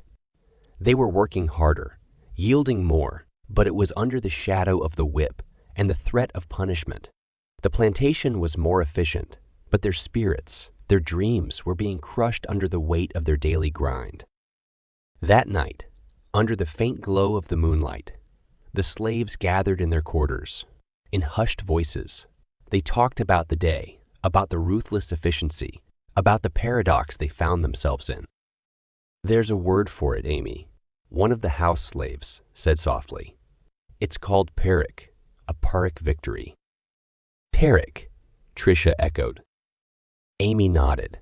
"It's a victory that inflicts such a devastating toll on the victor that it is tantamount to defeat. We're more efficient, but at what cost? What have we lost in the process?" Their silence that followed was an answer in itself. They had lost more than they had gained. They were surviving, but at what cost? The plantation was thriving, but their spirits were not. They were efficient, but they were also more broken than they had ever been, and therein lay their bitter harvest. The sun had set on the Harrison plantation, but within the quarters of the enslaved, a different kind of darkness had taken root. This wasn't the peaceful quiet of the night, but a silence born out of fear and resignation. Amy Harrison, the house slave, sat with Tricia, John, and Norris, their faces barely visible in the dim glow of the dying fire. Their conversation hushed, as if they feared even their whispers would whip them into obedience. "It's like we're living with a shadow over us," Amy began, her voice barely above a whisper. "Every waking moment, we're in fear. Fear of the whip, fear of the whip, fear of the overseer. It's like we've lost the ability to breathe freely." Tricia nodded, her eyes reflecting the flickering flames. "We work harder. We work faster. Not because we want to, but because we fear what will happen if we don't." John, silent till then, looked at them. In the face of such psychological trauma, their individual identities were being subsumed by their collective fear. They were no longer Amy, John, Norris, or Tricia. They were the slaves, the efficient machines powering the plantation. Norris, ever the silent observer, spoke up then. "It's the mind, you see," he said. His voice was soft, but each word was crystal clear. "They're not just breaking our bodies with the work and the whip. They're breaking our minds too." A heavy silence descended upon them. Norris's words, stark and brutal in their honesty, had laid bare the harsh truth of their existence. The psychological toll was far greater than the physical one. The whip left scars on their bodies, but the fear it instilled scarred their minds. "And the worst part," John added, his voice filled with a mix of anger and desperation, "is that it's working. We're working harder. We're more efficient. But at what cost?" Tricia's voice trembled as she spoke. The night wore on, and their hushed conversation turned into quiet contemplation, each lost in their thoughts, each grappling with the harsh reality of their existence. The plantation may have been more efficient, but the cost had been their peace, their individuality, and a piece of their souls. They had become part of a well-oiled machine, driven not by the promise of reward, but by the fear of punishment. As dawn broke, they rose, their bodies ready to face another day of relentless toil. Their minds, however, were a different story, for within them, the shadows of fear, despair, and loss had found a permanent home. As the harshness of the plantation continued to bear down on them, the slaves found solace in the hushed stories of Gary. At night, after the backbreaking work was done, and they gathered in their quarters, his name was whispered like a secret prayer. It was a bittersweet remembrance, a mix of resentment for his escape and admiration for his courage. "Dirty Gary, the sly fox," John said one night, his voice holding a tinge of bitterness. "Left us in the lurch. He did. No thought for the ones he left behind. But his resentment held no heat. Only a hollow echo of what could have been. John's statement hung in the air, a bitter acknowledgement of the precarious balance between personal freedom and collective responsibility. Norris, always one to see both sides, looked at John, but he left John. That takes guts. Guts we didn't have. Amy chimed in. He chose freedom. Can we really blame him for wanting to live like a human? In the darkness of their quarters, they would ponder, sometimes in silence, sometimes in quiet whispers. They would imagine Gary, a lone figure traversing the treacherous path to freedom, driven by hope and the instinct to survive. He must be living it up. Tricia murmured one evening, a hint of longing in her voice. Imagine a life where you don't wake up to the crack of a whip, a life where you aren't driven to your knees by the sun. These whispers of Gary painted a picture of a forbidden paradise. It was an image so compelling that it began to chip away at the wall of fear the overseer had built. In their darkest moments, they clung to these visions, a quiet rebellion nurtured in the heart of oppression. The murmurs of freedom began to grow louder, less fearful. Gary's escape had ignited a spark. It was a spark born of resentment, stoked by admiration. And now, it was slowly growing into a flame of aspiration. Amy, her voice steady, broke the silence one night. What if we follow Gary's path? What if we choose freedom too? The slaves looked at each other, the suggestion hanging in the air, heavy with possibility and danger. Their secret conversations were no longer just about Gary. They were about freedom, the kind of freedom Gary had dared to claim for himself. And so, in the dark corners of the Harrison plantation, a sense of defiance began to stir. As they whispered Gary's name, they were not just remembering a fellow slave. They were invoking the spirit of freedom. The crack of the overseer's whip and the chilling silence that followed had become a grim symphony that punctuated life on the Harrison plantation. A grim air of fear had taken root, and the people, once a tight-knit community, were now just parts of a cold, efficient machine. The plantation, stripped of its laughter and camaraderie, was a stark, ruthless place that ran with the precision of a clock. One morning, as the sun stretched its rays over the plantation, the overseer, a burly man with cold eyes, surveyed his kingdom. "Get the mules moving." "Norris," he barked, his voice echoing across the cotton fields. The fear in Norris's eyes was apparent, but he nodded, hurrying off to carry out the orders. In the kitchens, the atmosphere was just as tense. The clatter of pots and pans echoed off the stone walls, punctuating the terse orders of Mrs. Harrison. "Faster, Amy." "The lunch won't cook itself," she snapped, causing Amy to jump and nearly drop the pot she was holding. The field slaves, once lively and vocal, now worked in relative silence. Their movements were synchronized, their bodies bending and rising in a haunting rhythm. Tricia, her hands moving swiftly through the cotton, looked up briefly to wipe the sweat from her brow. The look on her face was one of resignation. The fiery spirit she once possessed seemed to have been extinguished. "Gary would have had a word or two for this," John muttered under his breath to Tricia, his voice barely audible over the rustle of the cotton. Tricia just shook her head, her eyes warning him to remain silent. The overseer was never too far away, and their words could mean a lashing or worse. Inside the great house, Mrs. Harrison's orders continued to fly. "Amy, the sheets need changing. And don't forget to polish the silverware," she chided. Amy, her face set in a tight line, nodded her understanding. Any semblance of warmth that might have once existed between the house slaves and the Harrisons seemed to have evaporated. Meanwhile, Dirty Gary's absence loomed like a ghost over the plantation. His name was never mentioned, but his legacy was apparent in every rigid movement, every hushed whisper, in every fearful glance. The plantation had lost a part of its soul with his departure, and in its place, a ruthless efficiency had settled in. As the sun began to set, painting the sky in shades of orange and red, the plantation fell into a tired silence. The slaves retreated to their quarters, their bodies aching from the day's labor. There was no song, no laughter, only the sound of weary sighs and quiet prayers for a better tomorrow. The plantation was running like clockwork, efficient and precise.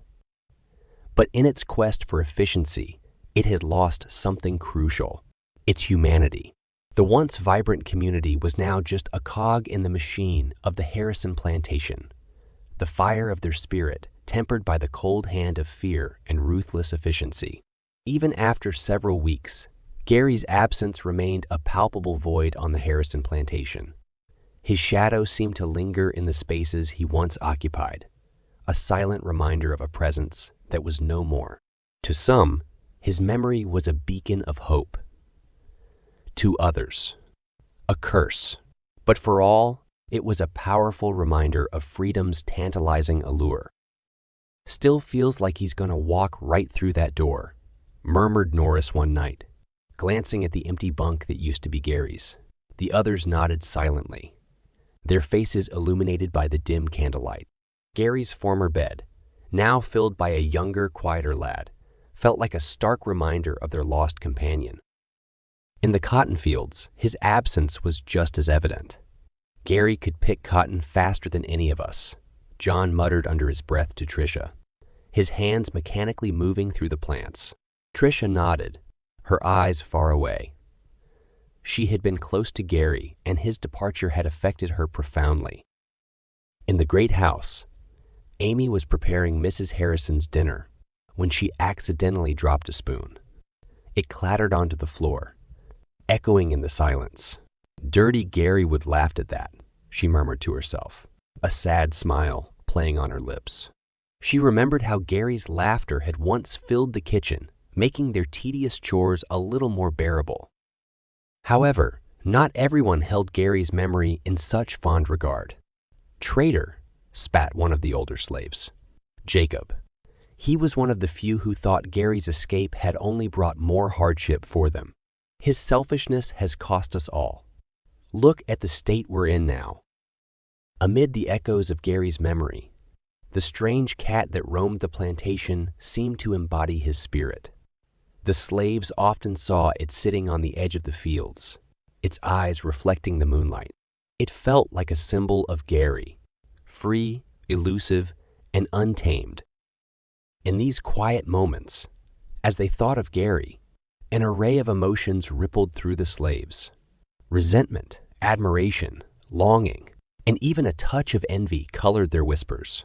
Gary, who had once been just one among them, was now an emblem of hope and resistance, a symbol of the freedom that they yearned for. "Gary had the courage we lack," Norris admitted one evening, his voice just above a whisper.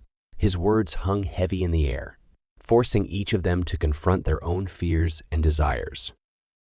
Gary might have physically left the plantation, but his spirit remained, seeping into every facet of their lives. His memory served as a potent reminder of what could be attained, fueling their dreams with a blend of hope, desperation, and resolve. Each crack of the overseer's whip, each grueling hour in the fields, every harsh word from the Harrisons, only served to fan the flames of these quiet dreams, steadily transforming the desolation into a powerful yearning for freedom.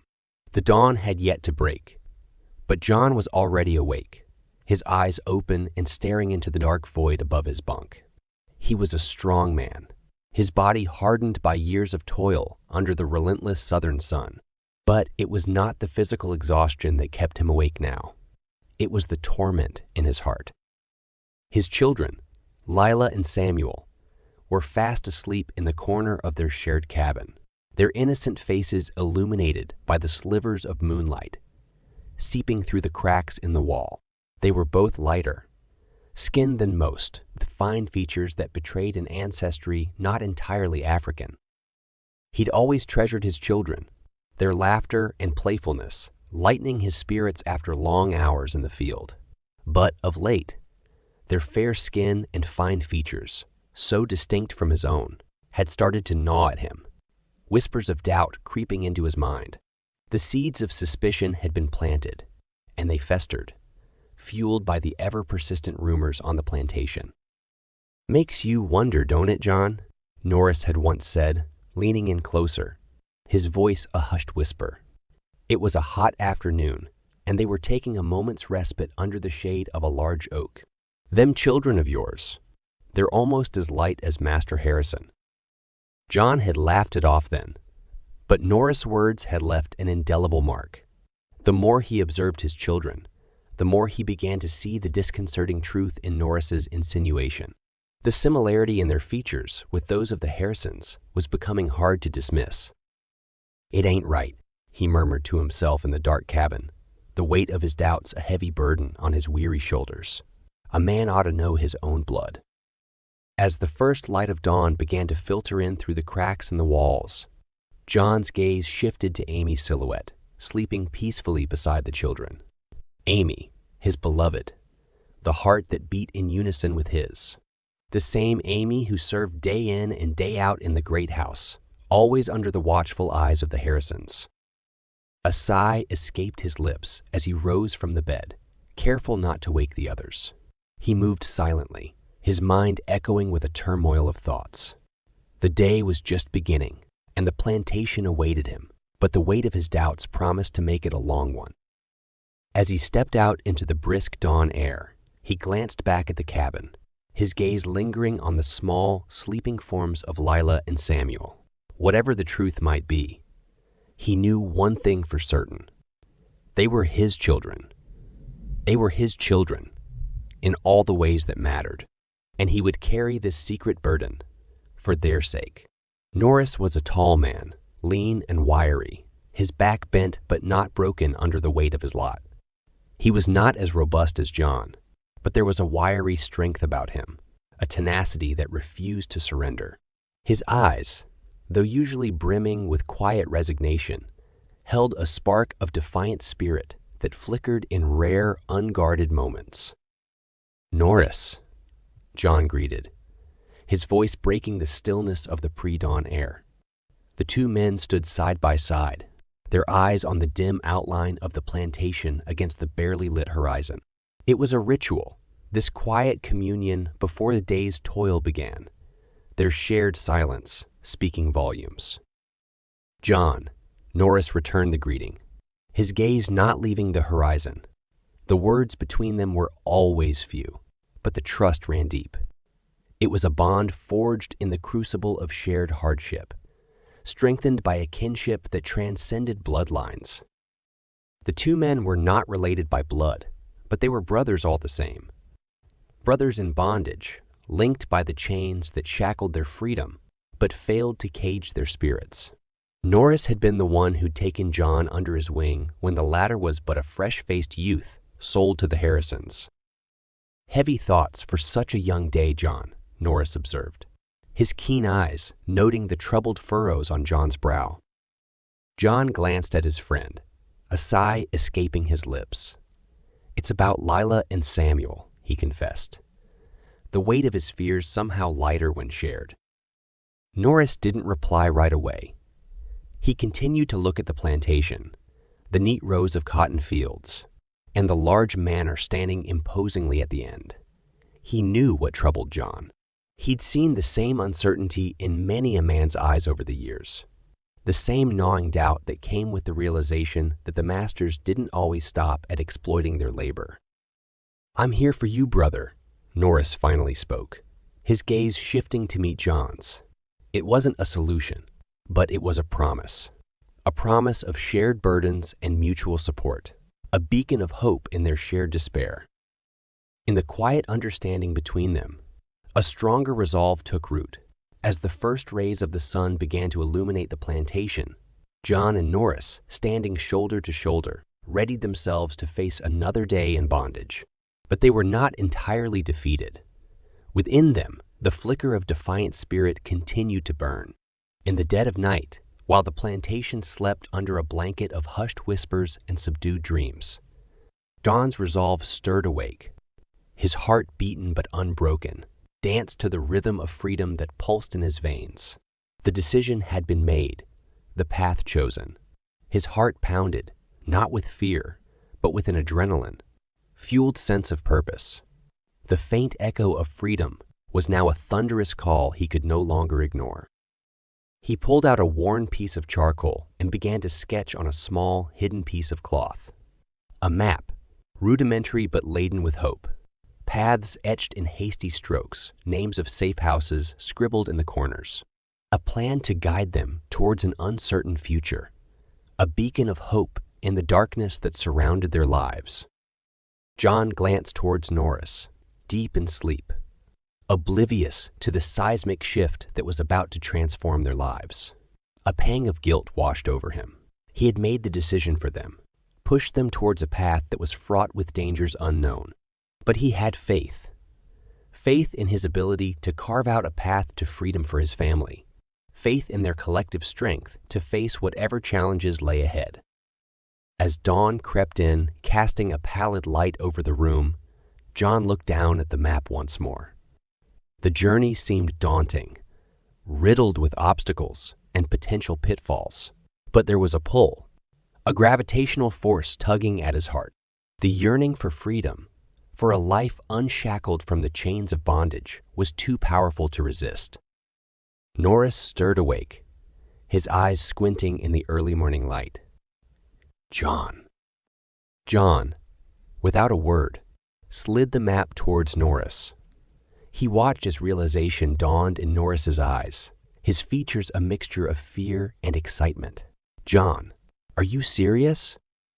John nodded, gripping Norris's shoulder. Yes, Norris, I am. We need to do this. Norris gazed at him for a moment, his eyes glinting with a newfound resolve. All right, John, he said, his voice steady. Let's chase that sunrise. And so, under the gaze of a sleepy dawn, their audacious journey towards freedom began.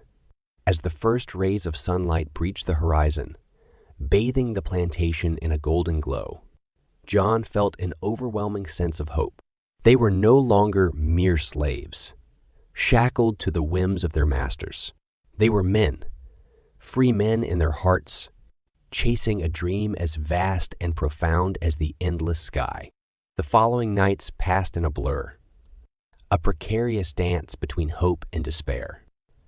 As the day of their intended escape drew nearer, the friendly confines of the plantation morphed into a den of lurking threats. John could feel a gnawing dread spreading its tendrils within him, his anxiety mirrored in the erratic rhythm of his heartbeat. The fear was not of the treacherous journey that lay ahead, but of betrayal, a potential stab in the back that could cost them everything. Norris could sense the change in his friend. John's eyes, once full of determination, were now clouded with mistrust. Their conversations, once filled with fervor and resolve, had now turned curt and terse. The easy camaraderie was replaced by a palpable tension that hovered over them like a storm cloud. Norris, despite his growing worry, kept his peace, allowing John the space he seemed to need. One evening, while they were alone in the barn, Norris decided to confront the tension head-on. John, he began, his voice low. You've been distant. Is there something you're not telling me? John shifted uncomfortably, avoiding Norris's gaze. The accusing stare of his friend felt like a physical blow. He swallowed, the weight of his fear rendering him mute. Norris sighed, a touch of disappointment lining his voice. John, we've been through too much to let suspicion come between us now. If you have doubts about my loyalty, say it to my face. Don't keep me guessing. John felt a pang of guilt surge within him. Norris was his friend, his confidant, the one person who stood by him when everything else was falling apart. Yet, the fear of betrayal, the treacherous whispers of suspicion were hard to silence. Norris, John began, his voice a hoarse whisper. I don't doubt you. I fear for us. He turned to face his friend, the fear apparent in his eyes. I fear that someone, anyone, might betray our plans. Norris sighed, placing a hand on John's shoulder. John, fear is a poison that will consume us if we let it. We must trust each other if we're to succeed. Remember, we're in this together. If we fall together. John nodded, his fears temporarily abated by Norris's words. He knew he was right. They needed to trust each other for their dreams, for their freedom. With a heavy heart, John buried his fears and doubts, pushing them away for the sake of their shared dream of freedom. The night was cool and tranquil, a stark contrast to the chaos that reigned within John's heart. His chest ached as he watched his children sleep. The soft rise and fall of their small chests, rhythmic and hypnotic in the dimly lit quarters. The faint moonlight streamed through the narrow windows, casting a soft, ethereal glow around them. Their innocent faces were a painful reminder of what he was leaving behind, the sacrifice he was making for a chance at freedom. He knelt beside their pallets, his fingers gently brushing through their curly locks, memorizing the feel, the softness. A silent tear trailed down his cheek, his heart heavy with the knowledge that he might never see them again. His eyes lingered over each child, etching their sleeping faces into his memory. He leaned over his oldest, a strong boy of 7, who had his eyes and, he suspected, a streak of his mother's stubbornness. The child stirred in his sleep, but did not wake. John pressed his lips to the boy's forehead, whispering a quiet, "I love you, son," before moving on to the next. His youngest, a girl not yet 3, lay on her side, clutching a ragged doll to her chest. Her soft whimper drew a fresh wave of tears from him. He caressed her cheek, taking a moment to drink in her sweet, innocent features. "Be strong, my little one," he murmured, his voice choked with emotion. The middle child, another boy, slept peacefully, oblivious to the heartache his father was undergoing. John pressed a lingering kiss to his forehead, whispering words of love and hope. "May you find the freedom I couldn't give you," he choked out. His silent farewells done, he rose and moved to the corner of the room where his meager belongings were. With quiet efficiency, he packed his small sack with a change of clothes, a small piece of bread, and a flask of water. His eyes roamed over the small, familiar space, the place he had called home for so long, a place that was a prison and a sanctuary at the same time. With one last look at his sleeping children, John stepped out into the night. A journey fraught with danger lay ahead, but the hope of freedom and a new life, away from the shackles of slavery, spurred him on. And as he walked away, the image of his children sleeping peacefully etched a painful scar on his heart, a reminder of what he had left behind and what he hoped to gain. The pre-dawn stillness blanketed the plantation, punctuated only by the occasional call of a night bird or the rustle of leaves in the light breeze. John stood at the edge of the vast cotton field, his eyes taking in the familiar sight. The sprawling land under the dim light of dawn felt ominously calm, as though it too were holding its breath in anticipation of the day's events. His heart pounded in his chest, a thunderous echo of the fear and determination coursing through his veins. The world was on the cusp of waking, and with it, his plan was about to unfold. His escape, his gamble for freedom. His life would never be the same again, he knew, for better or worse. A soft crunching of gravel behind him indicated Norris's approach. He didn't need to turn to know who it was. Their friendship had grown into a bond strong enough to recognize each other just from the sound of footfalls. He kept his gaze fixed on the horizon, watching as the first rays of the rising sun slowly illuminated the field, making the dew-covered cotton plants glitter like a sea of diamonds. "You ready?" Norris' deep voice broke the silence, his question simple yet heavy with unspoken emotions. "I reckon there's no turning back now," John replied, his voice steady despite the storm of emotions within him. "I have to do this, for myself and for them," he added, his mind drifting to the sleeping forms of his children. "I understand, John. We all got our reasons.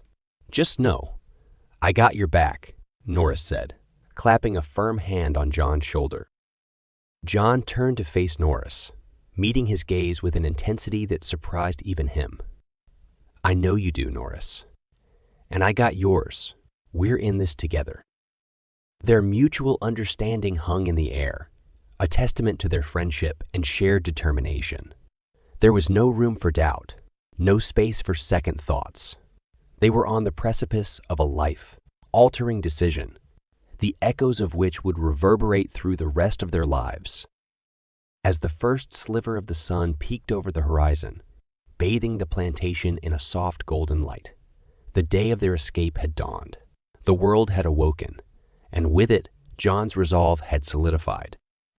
The atmosphere vibrated with palpable tension, anticipation, and determination, The sun would set on a very different world for John and Norris, and they both knew it. Today was their leap towards freedom, towards a life of their own. And with the dawn, their trials awaited. The afternoon sun cast long shadows on the ground as John and Norris walked towards the edge of the plantation, their usual meeting spot under the gnarled oak tree. John's heart hammered in his chest with a mix of fear and anticipation. Their plan was in motion, but Norris's recent behavior had filled him with unease. The optimism that had once filled their conversations was now replaced by a growing tension, threatening to shatter their unity. "John," Norris began, his voice noticeably strained as he glanced nervously at the plantation house in the distance. "I've been thinking. This plan, it's risky, too risky. We're endangering our lives and the lives of the others." John turned to face Norris, his eyes narrowing. "I'm well aware of the risks, Norris. But I also know what staying here means, living in this hell, in this constant fear," he retorted, his voice hard. Norris sighed deeply, shaking his head. "I understand your plight, John. Truly, I do. But what if we get caught? What then? They won't just punish us, they'll make an example out of us. It's a price too high, John." John looked at Norris, seeing the fear in his eyes. He felt a surge of anger, but pushed it down, recognizing the fear was not only for himself, but also for John. "I ain't asking you to follow me, Norris, but I can't keep living like this. I have a chance to change my life, our lives. I won't let fear hold me back." Norris's gaze hardened. "This ain't just about fear, John. It's about being sensible. We need a better plan, something less dangerous." John took a step closer to Norris, his voice low but resolute. "If you have a better plan, Norris, I'm all ears. But we don't have time. Every day we wait is another day we lose." The two men stood in tense silence, the growing divide between them as palpable as the warm breeze rustling through the tree branches above. John's determination and Norris's doubts had set them on a collision course. The pressure of their impending escape was fracturing their once steadfast friendship. The question now was whether their bond could withstand the strain, or if it would crumble under the weight of their conflicting perspectives. The fate of their daring plan rested on the precipice of their heated debates and growing tension. The night was cool and tranquil, a stark contrast to the chaos that reigned within John's heart. His chest ached as he watched his children sleep, the soft rise and fall of their small chests rhythmic and hypnotic in the dimly lit quarters. The faint moonlight streamed through the narrow windows, casting a soft, ethereal glow around them. Their innocent faces were a painful reminder of what he was leaving behind, the sacrifice he was making for a chance at freedom. He knelt beside their pallets, his fingers gently brushing through their curly locks, memorizing the feel, the softness. A silent tear trailed down his cheek, his heart heavy with the knowledge that he might never see them again. His eyes lingered over each child, etching their sleeping faces into his memory. He leaned over his oldest, a strong boy of 7 who had his eyes and, he suspected, a streak of his mother's stubbornness. The child stirred in his sleep, but did not wake. John pressed his lips to the boy's forehead, whispering a quiet, "I love you, son," before moving on to the next. His youngest, a girl not yet 3, lay on her side, clutching a ragged doll to her chest. Her soft whimper drew a fresh wave of tears from him. He caressed her cheek, taking a moment to drink in her sweet, innocent features. "Be strong, my little one," he murmured, his voice choked with emotion. The middle child, another boy, slept peacefully, oblivious to the heartache his father was undergoing. John pressed a lingering kiss to his forehead, whispering words of love and hope. "May you find the freedom I couldn't give you," he choked out. His silent farewells done, he rose and moved to the corner of the room where his meager belongings were. With quiet efficiency, he packed his small sack with a change of clothes, a small piece of bread, and a flask of water. His eyes roamed over the small, familiar space, the place he had called home for so long, a place that was a prison and a sanctuary at the same time. With one last look at his sleeping children, John stepped out into the night. A journey fraught with danger lay ahead, but the hope of freedom and a new life, away from the shackles of slavery, spurred him on. And as he walked away, the image of his children sleeping peacefully etched a painful scar on his heart, a reminder of what he had left behind and what he hoped to gain. The pre-dawn stillness blanketed the plantation, punctuated only by the occasional call of a night bird or the rustle of leaves in the light breeze. John stood at the edge of the vast cotton field, his eyes taking in the familiar sight. The sprawling land under the dim light of dawn felt ominously calm, as though it too were holding its breath in anticipation of the day's events. His heart pounded in his chest, a thunderous echo of the fear and determination coursing through his veins. The world was on the cusp of waking, and with it, his plan was about to unfold. His escape, his gamble for freedom. His life would never be the same again, he knew, for better or worse. A soft crunching of gravel behind him indicated Norris's approach. He didn't need to turn to know who it was. Their friendship had grown into a bond strong enough to recognize each other just from the sound of footfalls. He kept his gaze fixed on the horizon, watching as the first rays of the rising sun slowly illuminated the field, making the dew-covered cotton plants glitter like a sea of diamonds. "You ready?" Norris's deep voice broke the silence, his question simple yet heavy with unspoken emotions. "I reckon there's no turning back now," John replied, his voice steady despite the storm of emotions within him. "I have to do this, for myself and for them," he added, his mind drifting to the sleeping forms of his children. "I understand, John. We all got our reasons. Just know, I got your back," Norris said, clapping a firm hand on John's shoulder. John turned to face Norris, meeting his gaze with an intensity that surprised even him. "I know you do, Norris. And I got yours. We're in this together." Their mutual understanding hung in the air, a testament to their friendship and shared determination. There was no room for doubt, no space for second thoughts. They were on the precipice of a life-altering decision, the echoes of which would reverberate through the rest of their lives. As the first sliver of the sun peeked over the horizon, bathing the plantation in a soft golden light, the day of their escape had dawned. The world had awoken, and with it, John's resolve had solidified. The atmosphere vibrated with palpable tension, anticipation, and determination. The sun would set on a very different world for John and Norris, and they both knew it. Today was their leap towards freedom, towards a life of their own. And with the dawn, their trials awaited. The afternoon sun cast long shadows on the ground as John and Norris walked towards the edge of the plantation, their usual meeting spot under the gnarled oak tree. John's heart hammered in his chest with a mix of fear and anticipation. Their plan was in motion, but Norris's recent behavior had filled him with unease. The optimism that had once filled their conversations was now replaced by a growing tension, threatening to shatter their unity. "John," Norris began, his voice noticeably strained as he glanced nervously at the plantation house in the distance. "I've been thinking, this plan, it's risky. Too risky. We're endangering our lives and the lives of the others." John turned to face Norris, his eyes narrowing. "I'm well aware of the risks, Norris, but I also know what staying here means. Living in this hell, in this constant fear," he retorted, his voice hard. Norris sighed deeply, shaking his head. "I understand your plight, John. Truly I do. But what if we get caught? What then? They won't just punish us. They'll make an example out of us. It's a price too high, John." John looked at Norris, seeing the fear in his eyes.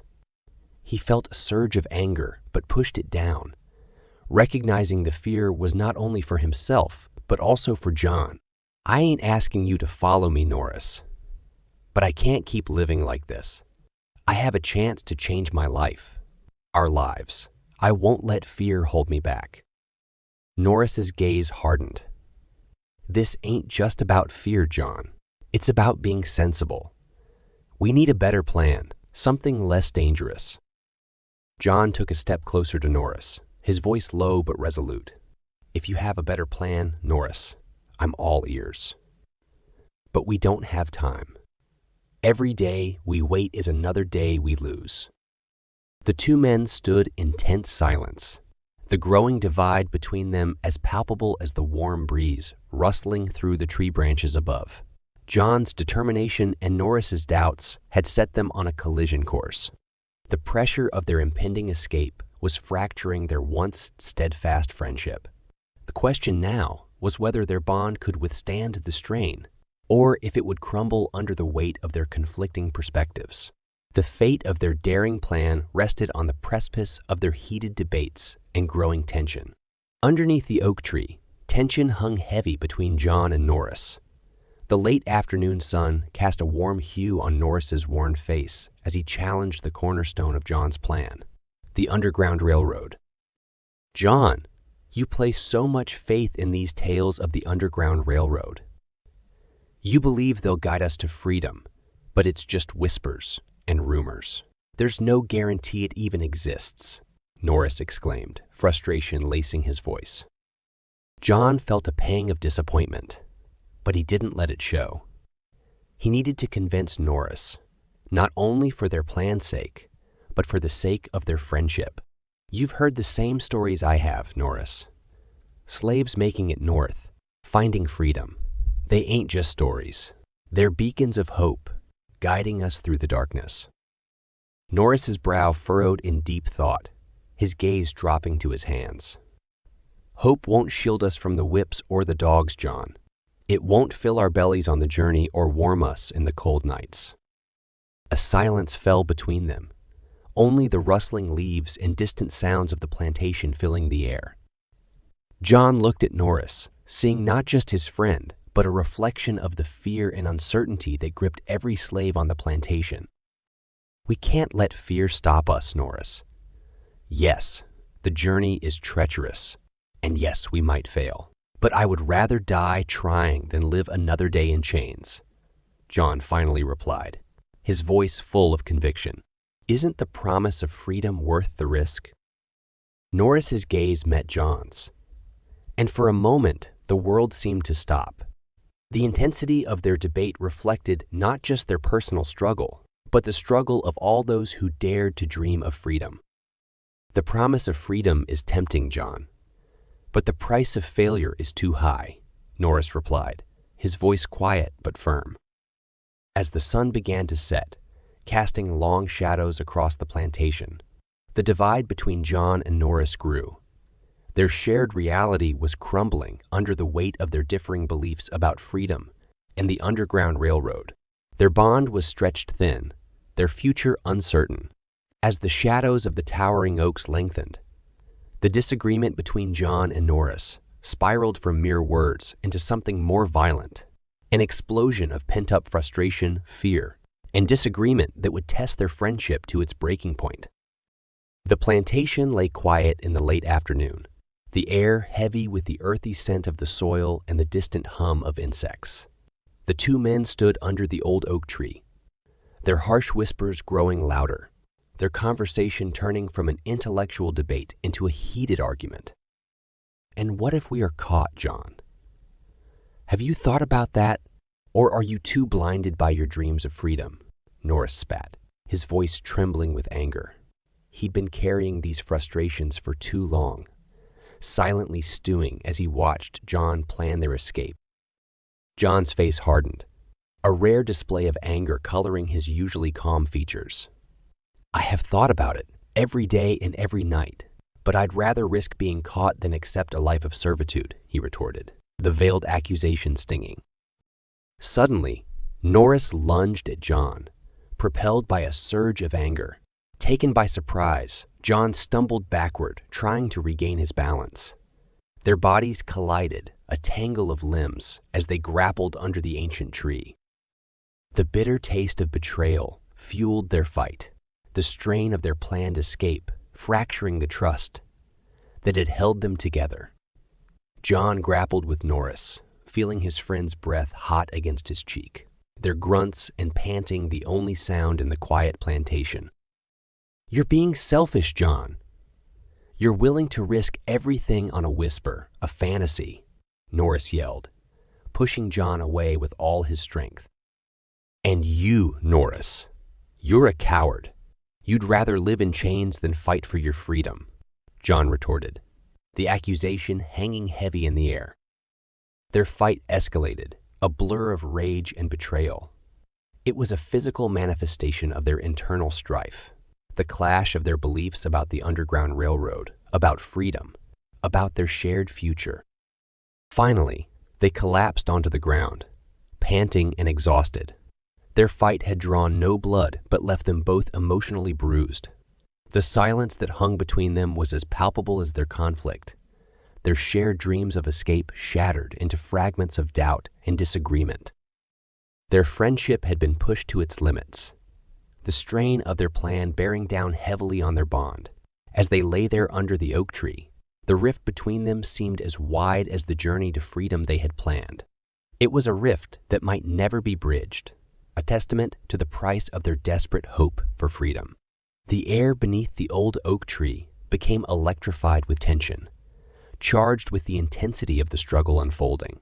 John and Norris, once comrades in the face of their shared plight, now found themselves locked in a brutal contest of ideologies, their beliefs clashing in a physical tussle as desperate and raw as their fears.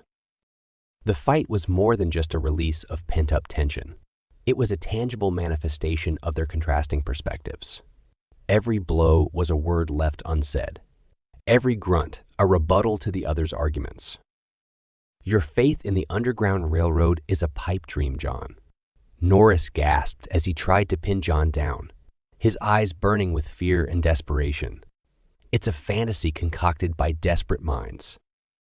John, his face twisted in determination, managed to shove Norris off him, rolling away and pushing himself back up. His chest heaved as he retorted, "And your disbelief is nothing but fear, fear of the unknown, fear of a life outside this damn plantation."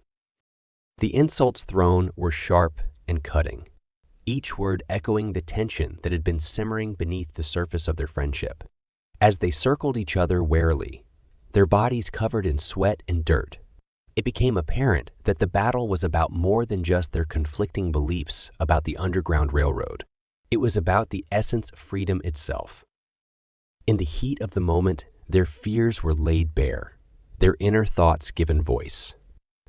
Norris' fear of the unknown and of the dangerous journey to freedom contrasted sharply with John's unyielding desire for emancipation and his belief in the whispers of the Underground Railroad.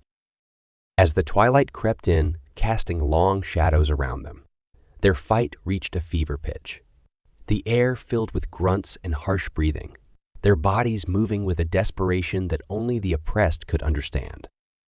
In the end, it was exhaustion that forced them apart. Collapsed on the ground, their bodies aching and the taste of defeat lingering on their lips, they lay panting, their gazes locked in a standoff, even as their bodies surrendered. The fight had left them physically drained, but more than that, it had exposed the raw emotional turmoil within each of them. The realization that their bond had been strained to its limits by their conflicting ideologies and fears was as tangible as the injuries they had inflicted on each other. As the moon rose over the plantation, Norris and John, still sprawled beneath the oak, silently confronted the implications of their clash. The struggle was far from over, and their journey towards freedom had become significantly more complicated, their once united front fractured by the harsh realities of their predicament. The fight had been raging on for what seemed like hours. Norris and John, their bodies slick with sweat, bruised and bloody, circled each other beneath the looming shadow of the ancient oak. The tension between them crackled like a live wire, each man's eyes reflecting the desperation, fear, and regret that had led to this moment. A swift gust of wind rustled the leaves overhead, seeming to carry with it a heavy foreboding. Suddenly, Norris lunged, his fear and anger lending him a sudden burst of strength. He tackled John to the ground, and a struggle ensued. Norris's hands were around John's throat, squeezing with an intensity that made John's world blur at the edges. He gasped, his mind screaming for oxygen as his vision began to fade. In the heat of the moment, John's survival instincts kicked in. His hand found a sharp rock on the ground next to him, his fingers curling around it in a tight grip. He struck out, and the rock connected with Norris's temple. The grip around his neck loosened. Once, twice, thrice, John struck until Norris fell off him, his body going limp. "Norris," John gasped, scrambling to his friend's side, his hands trembling. He looked down at his hands, stained with Norris blood, his heart hammering in his chest. "Norris," he croaked again, a lump in his throat. He touched Norris's neck, searching for a pulse, but found none. His friend's lifeless eyes stared up at the sky, his face serene in death. It was a stark contrast to the violent struggle they had just been locked in. The reality of what he had done sunk into John. He had killed his friend. In self-defense, yes, but it was a life nonetheless. Tears streamed down his face as he cradled Norris's head in his lap. "I'm sorry, Norris. I'm so sorry," he choked out, his voice barely a whisper.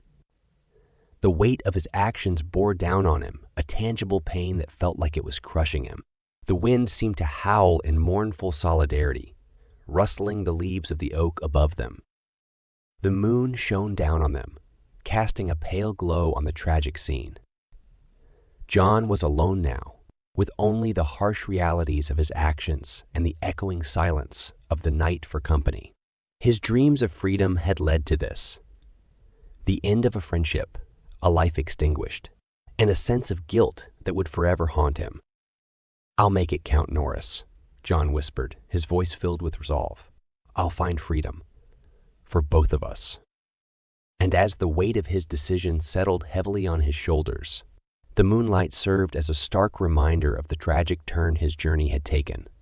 But amid the grief and guilt, there was also a strange sense of determination. His path to freedom was now tainted with blood, but John knew that turning back was no longer an option. It was the path ahead, however treacherous, that held the promise of a new life. A life he now had to fight for, alone. In the aftermath of the fight, the moonlight cast long, spectral shadows that danced over the scene. John knelt beside Norris's lifeless body, his chest heaving from exertion and shock. A deafening silence enveloped the plantation, a stark contrast to the thunderous cacophony of his racing heart. Every ragged breath he drew tasted of regret and sorrow. His world, once filled with the quiet companionship of Norris, was now swallowed by a void of solitude.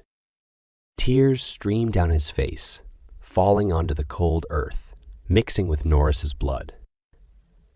He tenderly closed Norris's eyes, a final respect for his friend who was now gone. A single whispered "I'm sorry" echoed in the quiet night, heard by no one but the moon and the distant stars.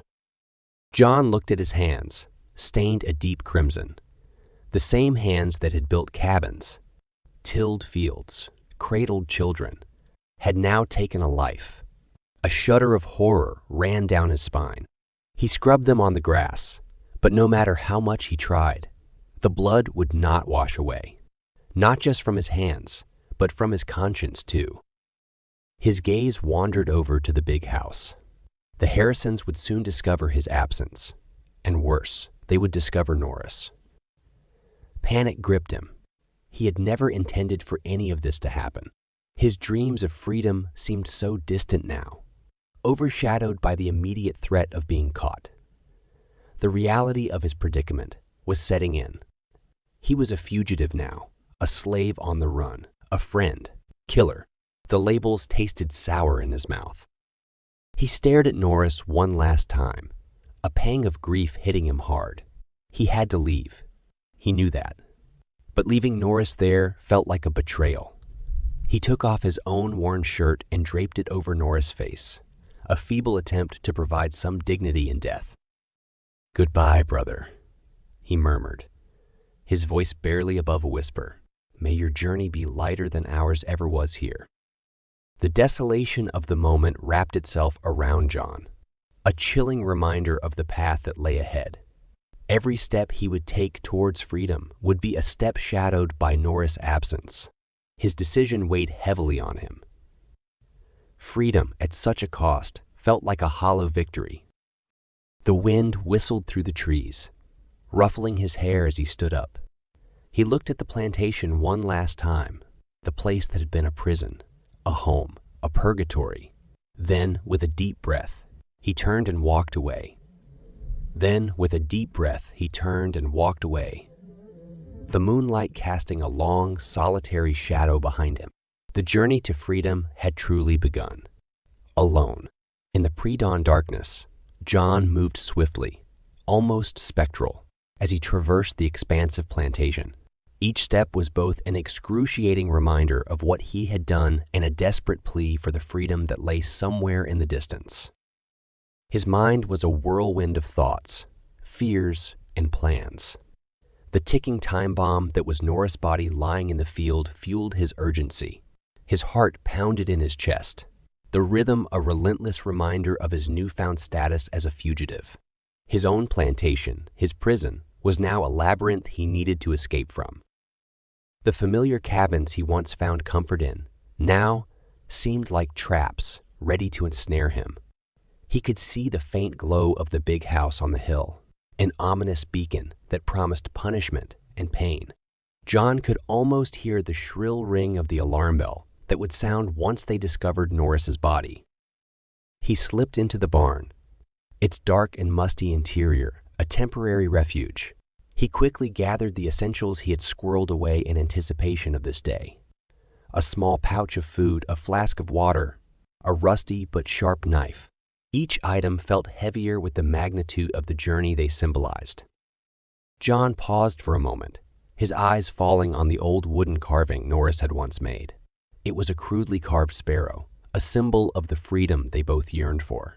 His fingers traced the rough edges, his heart aching with the weight of loss.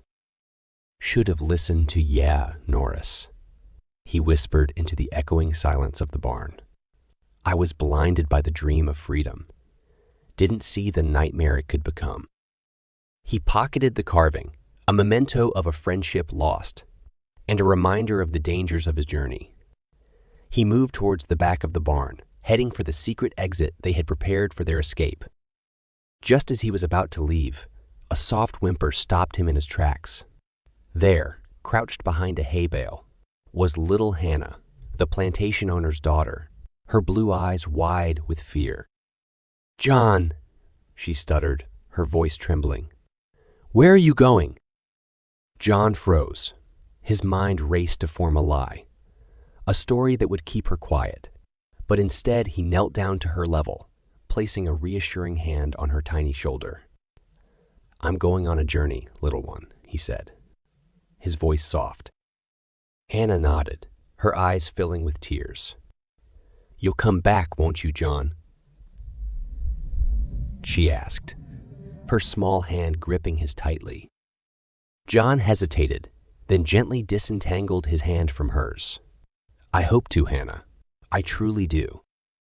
With a final pat on her head, he slipped through the secret exit, leaving behind the life he had known. As he vanished into the night, he was filled with a dangerous cocktail of dread, guilt, and exhilarating freedom. The echoes of Hannah's soft whimpering followed him, another painful addition to the symphony of his escape. John moved stealthily through the thicket of woods, his senses alert, the sparrow carving clenched tightly in his fist. Each snap of a twig underfoot sounded like a thunderclap, and every rustle of the wind through the trees felt like whispers of his pursuers. He was a man on the run, fear and guilt his only companions on the path to freedom. As he journeyed deeper into the forest, he found himself in a cruel game of cat and mouse with his own thoughts. "Is it worth it?" they asked, like phantoms haunting the recesses of his mind. Is freedom worth the life of a friend? Worth the tears of a child? He allowed himself a moment of respite, leaning heavily against a gnarled oak. The cool bark bit into his skin, grounding him in the reality of his situation. He was alone now, truly alone, in a way he'd never been. His life had always been filled with the company of others. Shared hardships, shared joys, shared dreams. Now there was just him and an uncertain future. Pulling out the sparrow carving from his pocket, he traced its rough contours. It was Norris' hand that had shaped it, Norris's dream that it symbolized. He remembered his friend's laugh, the deep rumble that managed to carry a sense of warmth even amidst the harshest of their days. Now that laughter was a ghost, echoing in his ears, a stark reminder of what he had lost. "Gone," he muttered, his voice a mere whisper absorbed by the thick woodland around him. "You're gone because of me." The silence of the forest offered no solace. Instead, it seemed to amplify his guilt, his loneliness. He'd thought freedom would be a sweet release, a triumphant escape from the bonds of slavery. Instead, it was a bitter pill, hard to swallow, leaving a foul aftertaste of remorse and fear. He put the carving back into his pocket, a weighty reminder of the price he had paid. A single tear traced a salty path down his face, a symbol of his silent grief. But there was no time to mourn. He wiped away the tear hastily, pushing himself off the tree. The path to freedom awaited, a journey he had to continue, bearing the heavy burden of his choices. Steeling himself against the onslaught of his thoughts, he pressed on, his breath misted in the cool night air, each exhalation a proclamation of his resolve. He was a fugitive, a friend turned foe, a father no more, but he was also a man chasing the intoxicating lure of freedom, a dream he was ready to pay any price for. As he disappeared deeper into the forest, the rustling leaves seemed to whisper back, "Freedom comes at a cost. John, are you ready to pay?" And John, with every step, answered, "I am." The night was silent, with the exception of the chirping crickets and the occasional hoot of an owl. The moon hung high in the sky, casting an ethereal glow over the plantation's expansive grounds. John, with every ounce of his being screaming caution, moved stealthily. His recent confrontations had left him vigilant and prepared for any danger. This time, he had a plan. From the edge of the woods, John had been collecting stones throughout the day, looking for ones that were sizable and hefty. They would serve as the primary mechanism for his trap. With every stone he gathered, his plan became clearer in his mind. The net he'd found discarded near the riverbank a few days ago was the other vital component of his snare. Its dense mesh, originally meant for fishing, would now be repurposed to aid John's desperate bid for freedom. He had identified a well-trodden path, a location Mr. Harrison frequently passed on his morning walks. The trap was set. Now it needed the bait. The hardest part of his plan was next. In his peripheral vision, John spotted a stray cat, its curious eyes gleaming in the moonlight. A pang of guilt hit him hard. But he remembered the atrocities he had witnessed and endured, steeling his resolve. With a swift motion, he caught the unsuspecting feline. Moments later, the deed was done. Using the blood, he created a trail, starting from a noticeable point on the main path, leading straight to his trap. The news of Mr. Harrison's demise spread beyond the boundaries of the plantation, spiraling into a desperate manhunt. The overseer, the brutal and dreaded figure, led the search party, his hardened gaze set on avenging his master's death and catching the murderer at large. "Round up the men. We're going hunting," he barked at the plantation staff. His words echoed around the yard, the crack of his whip accentuating his words like a dire punctuation. His command unleashed a flurry of activity. Men scrambled, gathering weapons and torches, preparing horses, their movements dictated by a potent cocktail of fear and anticipation. Even the slaves were not spared from the turmoil. The overseer paced the fields, scrutinizing the scared faces, as though John might magically appear amongst them. "Where is he?" he snarled, whipping the air to punctuate his impatience. Underneath the whispers of the wind, the slaves spoke in hushed voices. "They lookin' for John," Ruth whispered, her hands trembling as she picked the cotton. "He must have done it." Fearful glances were exchanged among the slaves, the grim reality of their situation slowly sinking in. The plantation, once a familiar prison, had transformed overnight into an active battleground. Across the plantation, the search party combed through every cabin, every barn, and every crevice. The plantation had been turned inside out in the quest for the missing slave, but John seemed to have disappeared into thin air. The hunt that had started at dawn continued into the night, the light from the torches dancing eerily against the darkness, an ominous beacon of the looming threat. In the midst of it all, the whisperings of freedom, of Gary's daring escape, and now John's disappearance, filled the air, a thin thread of hope intertwined with the palpable dread. As the manhunt intensified, so did the narrative of their lives, plunging them into a state of heightened tension and making them question the costs and the possibilities of freedom. For the slaves on the plantation, life had taken an unforeseeable turn. As the relentless search for John continued, the stakes were higher than ever. The power dynamics of the plantation had been disrupted. Their lives turned upside down, and amidst it all, their survival hung in the balance. Under the shadowy cover of darkness, John tread cautiously, the sounds of the night providing a daunting soundtrack to his escape. The rhythmic chorus of crickets was pierced occasionally by the haunting cry of a distant owl, echoing his throbbing fear. His heart pounded against his chest, each beat matching the frantic pace of his thoughts. "Just stay quiet," he whispered to himself, his voice barely above a breath, drowned out by the nocturnal orchestra of the plantation. "Stay quiet and keep moving." As he slipped deeper into the dense woods, the glow from the plantation, his old life, began to fade.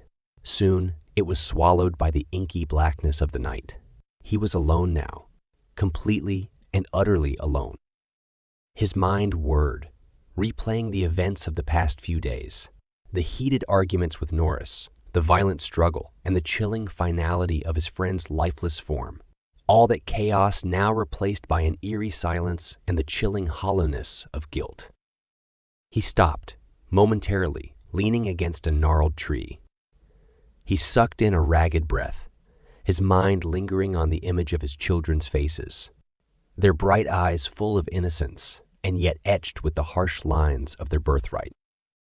"Live free, my darlings," he whispered into the silent night, his words carried away on the breeze. Then, squaring his shoulders, he continued. The hours rolled by, marked only by the transition of the moon across the star-sprinkled sky. John moved with a singular purpose, guided by the North Star. His body ached, his mind was tormented, but his spirit was undeterred. As dawn began to paint the sky with streaks of rosy pink, he reached the edge of a gurgling brook. He knelt, cupping the cold water in his palms and drinking deeply, relishing the refreshing coolness. Then he splashed some onto his face, allowing it to wash away the grimy sweat, and perhaps some of the sins of the past. The new day ushered in a renewed sense of hope. Despite the overwhelming fear, despite the daunting journey ahead, a spark of determination flickered within him. He was on the run, a fugitive in a land that refused to acknowledge his humanity. Yet he felt freer than ever before. As the first rosy tendrils of dawn painted the sky, the plantation came to life. A chorus of roosters heralded the day, while the slow rhythmic creaking of the windmill echoed the sleepy murmurings of the slaves roused from their slumber. In the main house, Mr. Harrison, always an early riser, began his customary walk around the plantation grounds. sipping his morning coffee as he assessed the day's tasks. His habitual calm demeanor, however, was about to be shattered. "Norris!" he called, expecting the loyal man to appear from his quarters, ready to start the day. But the echoes of his booming voice were swallowed by the morning mist, returned only with silence. Curiosity piqued. He marched towards the small cabin Norris resided in. Upon opening the door, a sight met his eyes that made the coffee mug slip from his hands, shattering against the hard-packed earth. Norris lay on the floor, unmoving. His eyes stared blankly at the low wooden ceiling. His skin was ashen, lips blue, a stark contrast to the pool of dark red spreading from beneath him. "Dear God," Harrison whispered, backing away from the door, his face draining of color. He turned on his heel, running back to the main house, shouting frantically, "Rachel! Rachel! Come quickly!" A chain reaction followed. The news spread like wildfire, racing across the plantation, passing from one shell-shocked face to another. Slaves halted their morning chores, their faces reflecting a mixture of fear, confusion, and grim understanding. As Rachel Harrison, the plantation mistress, joined her husband at Norris's cabin, her hand flew to her mouth. He's dead," Mr. Harrison confirmed grimly. Questions began to fly. Who had done this? Was it an accident? Or was it something far more sinister? But most importantly, where was John? The sun climbed higher in the sky, casting long, looming shadows across the plantation. The usual buzz of activity was replaced by a chilling silence, broken only by whispers and gasps of horror. Life at the plantation had been upended. The harsh reality of Norris's death and John's disappearance had shattered the morning routine. Fear, panic, and speculation hung in the air like an invisible fog, changing the dynamics of the plantation forever. Sunrise had given way to the high noon. Heat waves shimmered across the vast plantation fields, but the usual rhythm of work was absent. The slaves huddled together, their whispered speculations punctuated by nervous glances towards the main house. Mr. Harrison stood by Norris's lifeless body, his face stony. He wore his authority like a second skin, but beneath the calm facade, his mind was racing. He knelt down, carefully observing the small trail of dried blood leading away from the body and out the cabin door. "Fetch me, George," he ordered one of the house slaves, his voice a strained whisper. George, the plantation's part-time carpenter and makeshift doctor, was soon by his side. "What do you make of this, George?" Mr. Harrison gestured towards the lifeless body and the crimson trail leading away from it. George, a man of few words, squinted at the sight. "Looks like there was a struggle, sir. See the scratches on his face and hands." He gingerly pointed at Norris's marred skin, careful not to touch. "And this blood trail. Someone got hurt, but it wasn't him." "But who?" Mr. Harrison's voice was a mere whisper now, his eyes following the path of blood drops that led towards the dense woods bordering the plantation. His mind was slowly piecing together a horrifying puzzle. Could it be John? The name hung heavy in his mind, but he dared not speak it out loud. The implications were too dreadful to consider. He rose to his feet, patting the dust off his pants. "We have work to do, George." Around the plantation, anxious eyes watched the cabin. As Mr. Harrison emerged, their fears were not assuaged. Instead, the grim set of his mouth, the hardness in his eyes signaled that the worst was yet to come. Evening shadows began to gather as uncertainty hung like a dark cloud over the plantation. A long night lay ahead, full of fear and unanswered questions. The only sure thing was that life at the plantation was irrevocably altered. The afternoon sun faded into twilight as Mr. Harrison strode purposefully across the plantation grounds. His heart pounded with dread, fueling his urgent steps. Where was John? He entered John's cabin, a pit in his stomach. A quick glance around confirmed his worst fears. John's bed was untouched, his possessions still in place, but the space that John himself filled was eerily empty. "Damnation," Mr. Harrison muttered under his breath, his gaze sweeping over the room. A fleeting thought crossed his mind. The father of John's unusually light, skinned children could be him. He pushed it aside, focusing on the present danger. Back at the plantation house, the kitchen was bustling. The staff, compelled by a shared sense of fear, whispered among themselves, casting furtive glances at the imposing figure of Mr. Harrison. "He must have done it, Martha," the head cook whispered, her eyes wide with fear. "Norris always had a sharp tongue and a fiery temper. John must have."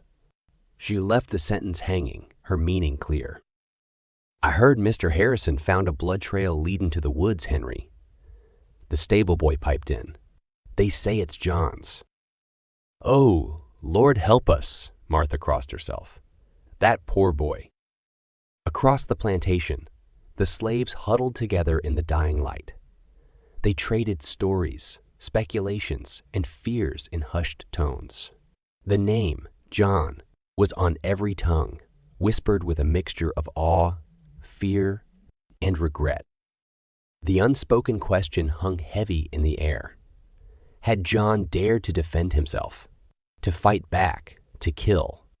And if he had, what hope did any of them have against the wrath of their masters? As night cloaked the plantation, the mystery of the night's events deepened.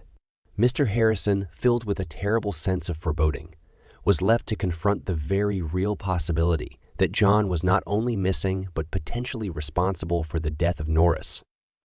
The plantation, once a scene of monotonous labor and suffering, was now shrouded in uncertainty and fear. The specter of the night's violent event and the ensuing mystery promised that things would never be the same again. Mr. Harrison's boots crunched against the gravel as he continued on the blood trail. His mind raced with unnerving possibilities. He gripped the handle of his pistol tighter, his knuckles white under the moonlight. His only wish was to find John and understand the reason behind this carnage. The winding trail led him deeper into the plantation, away from the familiar cotton fields and cabins. The looming trees cast grotesque shadows that danced ominously under the fluttering lantern light. Finally, the trail led to an isolated cabin nestled between thickets of undergrowth. It was an area rarely visited by the plantation dwellers, a forgotten relic of the past. The cabin looked abandoned, yet the blood trail continued through its slightly ajar door. Mr. Harrison approached cautiously, his heart pounding in his chest. Each step resonated in the eerie silence of the night, echoing his growing dread. Slowly, he pushed the door open. The cabin creaked in protest, a chilling symphony of groans that echoed ominously in the still night. "John," he called, his voice echoing in the small, forsaken cabin. His call was met with silence, making the hairs on the back of his neck stand up. The inside of the cabin was shrouded in darkness. Undisturbed dust particles floated lazily in the thin strip of lantern light filtering through the door. Mr. Harrison stepped in, his eyes scanning the room as he lifted his lantern higher. But instead of finding John, he found more confusion. The cabin was as abandoned as it seemed. No sign of anyone having taken shelter in it. No, it can't be, he muttered to himself, looking around the empty cabin, the flickering light from his lantern painting ghostly images on the walls. There was no sign of John, no signs of a struggle or a desperate bid to treat a wound. Only silence, dust, and emptiness. A chill ran down Mr. Harrison's spine as he pondered the implications. Had John managed to slip away after all? Was he still on the run, wounded and hunted? Or was this a diversion, a misleading trail? The suspense was unbearable. The unsettling realization of John's cunning was unnerving.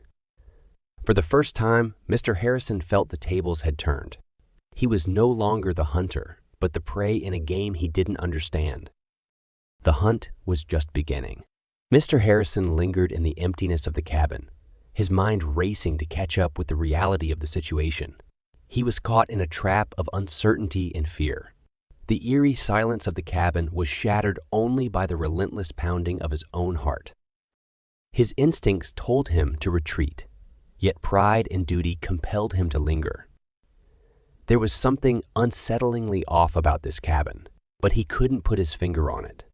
He traced the beam of his lantern around the room once more, only for his heart to leap into his throat. There, concealed in the shadowy corner of the cabin, was a rope.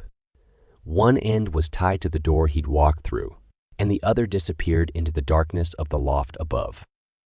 A realization flooded him with dread. The rope was not there by chance. It was an intentional, deadly contraption. "John," he called out, his voice echoing eerily, swallowed by the darkness above. There was no response. The silence taunted him. The secret of the cabin remained concealed in the gloom. A sudden movement above him made him jerk his head upward, but it was too late. A heavy net, loaded with rocks, plummeted down from the loft. In the milliseconds before impact, a sense of regret overwhelmed Mr. Harrison. Regret of ignoring his instincts, of underestimating John. His last thought was a bitter realization that he had walked into an ambush. The loaded net crashed into him with a brutal force, sending him sprawling onto the cabin floor, the lantern flying out of his hand. A sickening crunch echoed in the cabin as the rocks met with his skull, extinguishing the light of his life in an instant. Mr. Harrison's body lay sprawled on the cabin floor, the flickering light of the fallen lantern casting eerie shadows over his lifeless form. The once mighty plantation owner was reduced to a casualty in his own game, a victim of his own relentless hunt. John had not just escaped, he had also taken a piece of the plantation with him. Its ruthless master, the grim cabin bore silent testimony to a dramatic turn of events, a chilling prelude to a new chapter for the plantation and its dwellers. The story of John was far from over. It was only just beginning. The dawn broke to unveil a plantation shrouded in chaos. As the news of Mr. Harrison's death spread like wildfire, the people on the plantation plunged into a state of shock and disarray. The once orderly routines gave way to frantic whispers and hurried movements. In the dining quarters, the cook, Martha, dropped a ladle of porridge onto the wooden floor, her dark eyes wide with disbelief. "The master dead," she repeated, the words seeming to hang heavy in the air. The sound of the ladle hitting the floor echoed throughout the room, a stark reminder of the tragic news that had just swept across the plantation. In the fields, the news was met with an unsettling silence. The slaves paused in their labors, tools frozen midair. Murmurs rippled through the rows of cotton plants, but the work continued in a mechanical rhythm, a surreal representation of the turmoil beneath the surface. Isaac, the head field hand, took off his straw hat, wiping the sweat off his forehead. He looked around at his fellow workers, their expressions a mirror of his own shock and uncertainty. He found himself surprisingly speechless. He had anticipated many things in his life, but not this. "The master's been killed," he finally said, his voice barely above a whisper. His eyes met those of the older slaves, their faces etched with lines of hardship and endurance. They nodded, their eyes clouded with a mix of fear, relief, and uncertainty. In the grand plantation house, Mrs. Harrison was a picture of bewilderment and grief. Her once pristine and beautiful mansion now seemed haunting and lifeless. "What do we do now?" she whispered, her voice trembling as she clung to the arm of the family's trusted butler. Charles. His face was stoic, but his eyes held a glint of apprehension. He didn't answer, and the silence enveloped them, a grim reminder of the daunting reality they were now forced to face. The loss of Mr. Harrison cast a long shadow over the plantation, tinging the air with a new undercurrent of fear and speculation A power vacuum had been created, and the question of who would fill it weighed heavily on everyone's mind. The balance of the plantation had been disrupted, the status quo shattered. From the ashes of the old order, a new era was about to dawn. The plantation, in the absence of its master, felt eerily silent, a ghastly contrast to the frenzy of the earlier manhunt. As night fell, the dying embers of the torches and the chilling stillness of the plantation reflected the despair and uncertainty that hung heavy in the air. Inside the cabins, the slaves whispered among themselves, their voices barely audible over the persistent whir of the cicadas outside. "What's going to happen to us now?" Little May asked, her large eyes mirroring the fear and confusion all around her. "Ain't no tellin', child," replied old Nana, her wrinkled hands gently stroking the girl's hair. "We just gotta stay strong. Keep our heads down." In another corner, Ruth sat quietly, her mind racing with thoughts of John. She remembered his quiet strength, his unyielding spirit, and his desperate yearning for freedom. "He got away," she whispered, half to herself, a glimmer of hope in her eyes. "He did it." Meanwhile, in the main house, the plantation staff huddled together, their faces grim. "This is a nightmare," muttered Samuel, the head butler, wringing his hands. "Ain't no good can come of this." "I reckon we'll have new management soon," responded Agnes, the housekeeper, her voice devoid of emotion. She had been on the plantation long enough to know that death was a mere inconvenience in the business of slavery. Soon, someone else would take over. The whip would crack and the cotton would continue to grow. The cycle was ruthless and unending. Outside, the overseer stood alone, staring into the darkness. His master was dead. The murderer was on the loose, and the plantation was left leaderless. But amidst the chaos, a thought took root in his mind, an ambition fueled by power. The plantation needed a leader, and he was more than ready to fill the void. As the moon rose high, casting long shadows over the fields, the plantation fell into an uneasy slumber. It was a night of many uncertainties, of fear and of hope. The dawn would bring a new day, a new era. For better or worse, nothing would ever be the same again on the plantation. As the sun began its descent, the plantation shrouded itself in an eerie quiet. Even the birds seemed to have stilled their songs, adding to the uneasy calm that belied the day's turmoil. The overseer stood apart, staring into the sinking sun, his plans thwarted by the day's developments. His grip tightened on the whip handle, the leather creaking under the strain. "Benjamin Harrison," he muttered under his breath, the name leaving a bitter taste. He turned and stalked away, leaving behind a cloud of dust dancing in the dying light. In the slave quarters, the end of the day did not bring the anticipated respite. Instead, uncertainty hung heavily in their hearts. Nana, the eldest among them, sat in front of her cabin, her weathered hands folded in her lap. Little Amy, holding tightly onto her grandmother's hand, asked, "Will the new massa be good to us, Nana?" Nana sighed, patting Amy's hand. "I don't know, child." Inside the main house, the staff busied themselves with the evening chores, their movements robotic, their minds far from the tasks at hand. Agnes, washing the dishes, spoke up, "Samuel, what do you think about this Benjamin Harrison?" Samuel scrubbed at a stubborn stain on a plate, his brows furrowed. "I don't know, Agnes. We can only hope he won't be as harsh as Mr. Harrison." Meanwhile, the executor had taken up residence in the master's office, poring over documents by the light of a single candle. "So, this is it," he murmured, his gaze sweeping over the parchment.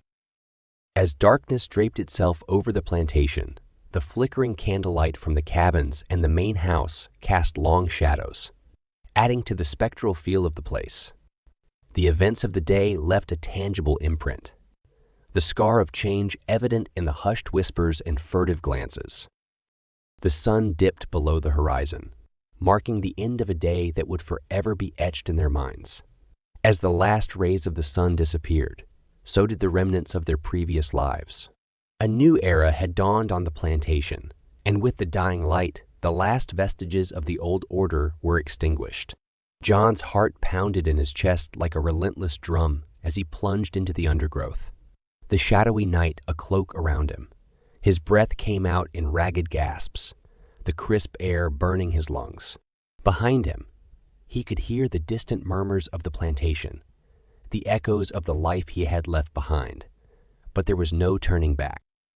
He stumbled over the uneven terrain, his legs screaming in protest against the relentless pace. But his mind was a cacophony of panic and desperation, drowning out the physical pain. The taste of freedom was bittersweet on his tongue, tainted by the blood of Norris and Mr. Harrison. Somewhere behind him, a dog barked, the sound slicing through the night like a knife. "Hounds," he whispered, a shiver of fear trickling down his spine, his mind filled with horrific images of being caught, torn apart by the relentless jaws of the dogs. Or worse, being returned to the plantation. "No," he told himself firmly. "I've come too far to turn back." He made a sharp turn, his boots crunching on the frostbitten leaves underfoot. He could barely see the path ahead, but the moonlight filtering through the trees was enough to guide him. All around him, the forest was a symphony of sounds, each rustle, each snapping twig, a potential threat. In the midst of his panicked flight, a thought nagged at him. What if the Underground Railroad was just a myth? But he shook his head, refusing to let doubt seep into his determination. Gary had made it, and so would he. John paused briefly, leaning against a tree, his chest heaving. He stared at the North Star, remembering the stories Gary had told him. "Follow the North Star, and you'll find your way," he whispered, drawing a shuddery breath.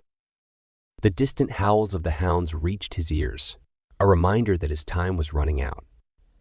Straightening, he wiped the sweat off his forehead and plunged back into the shadows, his mind a whirlwind of fear, determination, and hope.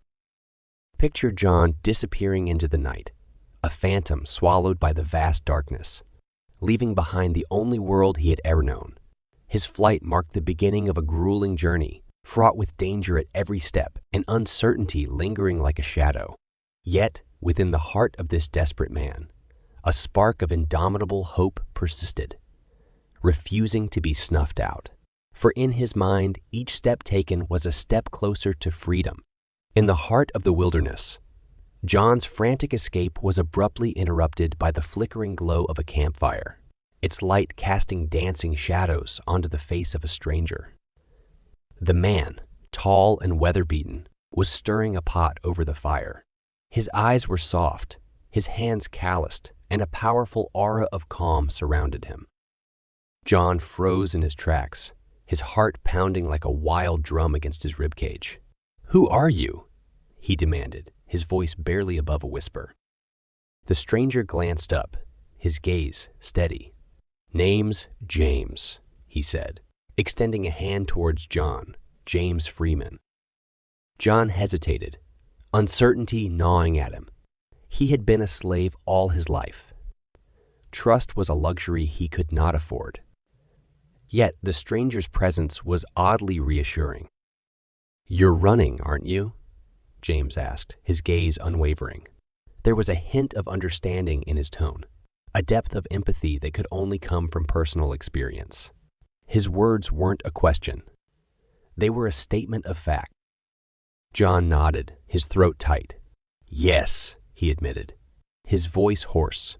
His gaze kept shifting between James and the dark wilderness surrounding them. He was caught in a dilemma, to trust this stranger or to continue running. James seemed to understand his internal struggle. "I've been where you are now," he said, his voice calm. "Freedom is a road fraught with danger and hardship, and it's a road that's hard to walk alone."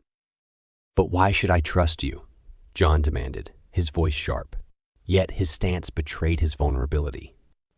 James's presence had thrown him off balance, opening the floodgates to doubts and fears he had been trying to suppress. "Because we're both looking at the same North Star," James replied, his voice heavy with emotion. He gestured towards the star that was shining brightly in the sky. John was silent, contemplating the implications of the stranger's words. He realized that, despite his initial mistrust, James's words struck a chord within him. He saw in this man a potential ally, someone who understood the pain, fear, and hope that drove his flight for freedom. The crackling fire under the stark gaze of the North Star cast long, dancing shadows that played upon James Freeman's worn face. His gaze was intent on John, the recently turned fugitive. He broke the silence with a subtle gesture, pulling out a worn, crumpled piece of parchment from his pocket. "See this?" James asked, holding the paper out in the flickering light. It was carefully preserved, the handwriting intricate yet legible, despite its age. "These are my freedom papers." John's gaze was transfixed on the document. He had heard of such papers, but never seen one up close. It was, he thought, a tangible representation of the freedom he so desperately craved. James continued, "I was born free, but these," he gestured with the papers, "these are necessary. A pass in a land that won't accept my word for it." John swallowed hard, glancing from the papers to James's steady gaze. It was a stark reminder of the brutal reality he was trying to escape, a world where a man's freedom was conditional, only as valid as the piece of paper that certified it. "And why should I know this?" John asked, struggling to keep his voice steady. "Because, John," James replied, "I'm headed to the Harrison plantation. Got some unfinished business there." The statement struck John like a bolt of lightning. The very mention of the Harrison plantation triggered a wave of fear that threatened to consume him. He struggled to contain his shock, the coincidences of his escape weaving a complicated web. You are headed where?" John stammered, his heart pounding against his chest. He had just fled from there, leaving behind 2 bodies and a lifetime of torment. The possibility of anyone going there willingly was beyond his comprehension. "That's right," James confirmed, his gaze unwavering. John looked at James Freeman, an embodiment of his aspiration, a free man who embodied his yearning for liberation, yet a threat to his survival. The fire flickered, casting a sinister shadow on James' features, transforming him into a grim specter in John's perspective. This was a man who could, knowingly or unknowingly, lead the hunters right to him. "James," John started, his voice heavy with contemplation. He found his gaze shifting from James' face to the freedom papers that sat on his lap, a symbol of a birthright that had been denied to him. James looked up, his eyes meeting John's intense gaze. He noticed the grim determination etched on John's face, a far cry from the fearful man he had met only a few hours ago. "What is it, John?" John swallowed hard, gathering his courage. This was the moment, the fulcrum upon which his future balanced. "I can't let you go to the plantation. I can't." James looked at John in surprise. "What? Why?" The intensity in John's eyes never wavered as he looked at James. "Because I'm on the run, James," he admitted, a knot forming in his stomach. "I killed a man on that plantation." The realization hit James like a ton of bricks, and he stared at John in stunned silence. "You did what?" John felt the admission freeing a part of his burden, even as the gravity of his decision sank in. The consequences were dire, and he knew it. "I can't let you go there. They'll be looking for me." The cold wind of the night whispered its secrets to the trees around them, the air heavy with the weight of the decision John had to make. James sat across him, blissfully unaware of the internal struggle within John. His heart pounded in his chest, matching the rhythm of the universe. This was the crossroad of his destiny, and a grim choice awaited him. "John?" James' voice sliced through his thoughts, pulling him back to the harsh reality of the situation. "Why are you looking at me like that?" John looked at him, his gaze never wavering. James frowned. confusion in his eyes. "Sorry for what?" he asked, but his question hung unanswered in the chilling night air. In one swift motion, John lunged at him, a jagged rock in his hand. The rock connected with James' head, and his sentence cut off abruptly. A gasp, a fall, and silence filled the air, accompanied by the sickening thud of a lifeless body hitting the ground. John stood there, his chest heaving, looking down at the still body of James Freeman, the man who'd been his hope, his threat, and now his victim. The freedom papers fluttered from James' lifeless grip, landing at John's feet, a damning evidence of the act he committed. Tears welled up in John's eyes as the reality of his actions hit him. He'd taken a life, killed a man who was as much a victim of the times as he was. The metallic taste of guilt coated his tongue, and he retched, the violence of the act finally sinking in. "I'm sorry, James," he whispered again, the words lost in the wilderness, swallowed by the cruel winds of the night. "I didn't have a choice." The world was suddenly silent, save for the remorseful sobs John couldn't contain. His tears fell, blending with the dirt on James Freeman's face, creating a chilling picture of guilt. The last vestiges of his innocent past were now firmly extinguished, replaced with the grim reality of the lengths he would go to for his freedom. His heart twisted in his chest as he slowly crouched down, picking up the freedom papers that had fluttered to the ground. Holding them, John felt a potent mix of liberation and sorrow. The crisp parchment was his ticket to freedom, but at such a heart-wrenching cost. "I didn't want this," he choked out, talking to the night or perhaps the lifeless body before him. "But it was you or me. James, you or me." As he painstakingly went through Freeman's pockets, he found a small locket. Opening it, John found a miniature portrait of a woman and a child, their smiles blissfully ignorant of the fate that had befallen the man they loved. The sight was a physical blow, driving John to his knees. "I will honor your life, James." "I promise," John swore to the silence, clutching the freedom papers and the locket tightly in his hands. Steeling himself, John began the gruesome task of hiding Freeman's body.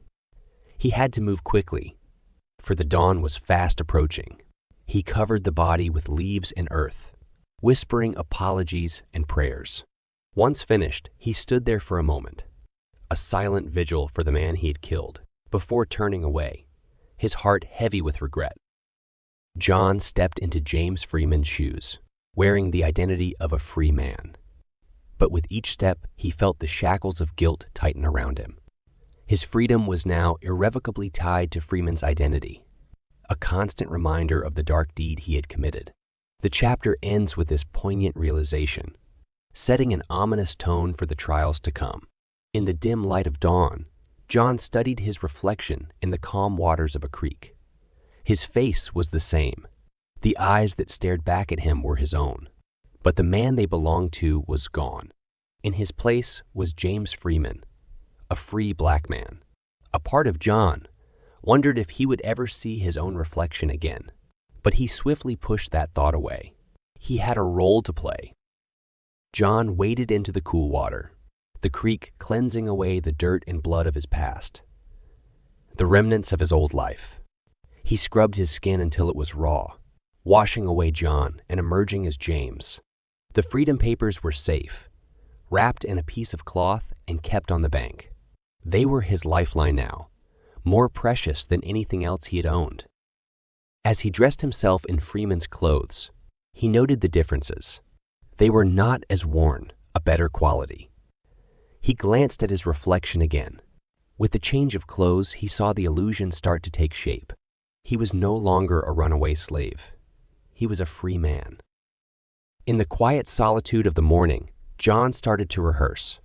He practiced James Freeman's signature, copying it from the freedom papers until it was identical. He invented a past for James, giving him life experiences and memories that he could draw upon.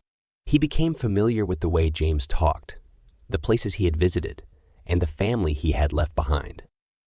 "I am James Freeman," he started, his voice shaky at first, but growing more confident with each repetition. "I was born free in Philadelphia. I work as a blacksmith and have a wife, Amelia, and a son, Samuel." He repeated the lines until they flowed naturally, until they felt like his truth. As the day grew brighter, John no longer saw his reflection in the creek. James Freeman stared back at him. John was now a ghost, an echo in the wind, and James Freeman was alive. The transformation was complete. As he started his journey, leaving the horrors of the plantation far behind, he could only hope that this masquerade would be his salvation. But with each step, he felt a nagging doubt creeping in. Would he ever be free of the lie he was living? The chapter ends on this contemplative note, setting the stage for the next phase of his journey. The sun dipped behind the thick woods, casting long, eerie shadows that danced along the narrow dirt path.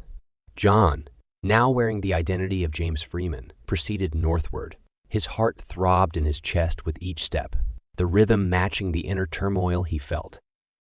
A rush of cold wind rustled the leaves overhead, and John, clutching the freedom papers tightly, couldn't help but shiver. Not from the cold, but from the daunting realization of the path he had chosen. He stopped in his tracks, gazing into the infinity of the path ahead. "This is it, James," he whispered to himself, trying to convince his trembling heart. The once familiar name now felt foreign on his tongue. His heart pounded louder, a relentless reminder of his dual existence. Out in the wild, amidst the tranquil solitude of nature, he could afford to let his guard down. He allowed himself to sit, to rest, and to remember. He closed his eyes, his mind wandering back to his past life, to the children he had left behind. Are you free if you are constantly running, constantly hiding? He mused aloud. The empty woods offered no response. The quiet was suffocating, his words hanging in the air, unanswered, and resonating with a sad truth. His own question startled him. Is he truly free, or merely a slave to his fear and guilt? Suddenly, the hoot of an owl broke the deafening silence. John snapped out of his reverie, his eyes scanning the ominous darkness. He was not alone in these woods. He needed to keep moving. As he got up, he took one last look at the path behind him. That was John's path, marked by blood and loss. Ahead lay Freeman's path, shrouded in uncertainty, but promising hope. He started walking, each step a stride into the unknown, carrying the weight of 2 lives. He whispered once more into the wind, "I am James Freeman. I was born free." His voice sounded firmer, steadier than before. He needed to believe it, because in the grand deception of his life, James Freeman was the beacon of hope, the promise of a future where chains didn't bind him. The sun was dipping below the horizon, painting the sky with hues of orange and purple, as John, now known as Freeman, trudged away from the site of his gruesome act. The brutal scene was being swallowed by the creeping shadows, fading into the past, but the impact of it was very much present in John's heart. His footprints in the soft dirt were the last traces of his presence, a mute testament to the violent transition. It wasn't just a physical distance he was creating. It was a separation from a chapter of his life that was closed now, sealed with blood and desperation. The first steps were the hardest. Each footfall echoed with remorse and guilt. He was carrying the weight of his actions, a load heavier than any he had borne on the plantation. The image of Freeman's lifeless eyes would not leave him. They seemed to follow him, haunting his every step. He could still feel the coarse texture of the freedom papers clutched in his hands, a harsh reminder of his salvation's cost. "Freeman," he said aloud, testing the name on his tongue. James Freeman. Saying it out loud somehow made it real, solid. He was no longer John, the slave. He was James Freeman, a free man. The path before him was lined with uncertainty and danger. Yet it was a path he must tread. He had a new identity, but he knew that living it would require every bit of his courage and determination. He was on the precipice of an entirely new existence, full of unknown challenges and possibilities. "I am Freeman," he whispered to himself, repeating it like a mantra. Each time he said it, he felt a little bit of John slip away, replaced by a person he was still getting to know. He walked until the moon claimed the sky, a solitary figure against the vast night canvas. In the distance, he could see the glimmering lights of a town. It beckoned him, a beacon of his new life. But it was a life that would always be marred by the violent birth it had. As he walked away from the sight, away from the act that had granted him this new identity, he looked back one last time.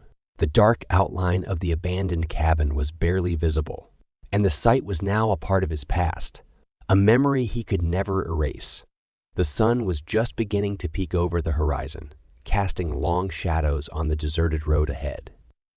John, now known as Freeman, trudged along with renewed determination, his eyes set on the far-off north, where he hoped to find freedom. The road was desolate, allowing Freeman the solitude he craved after the tumultuous events of the last few days.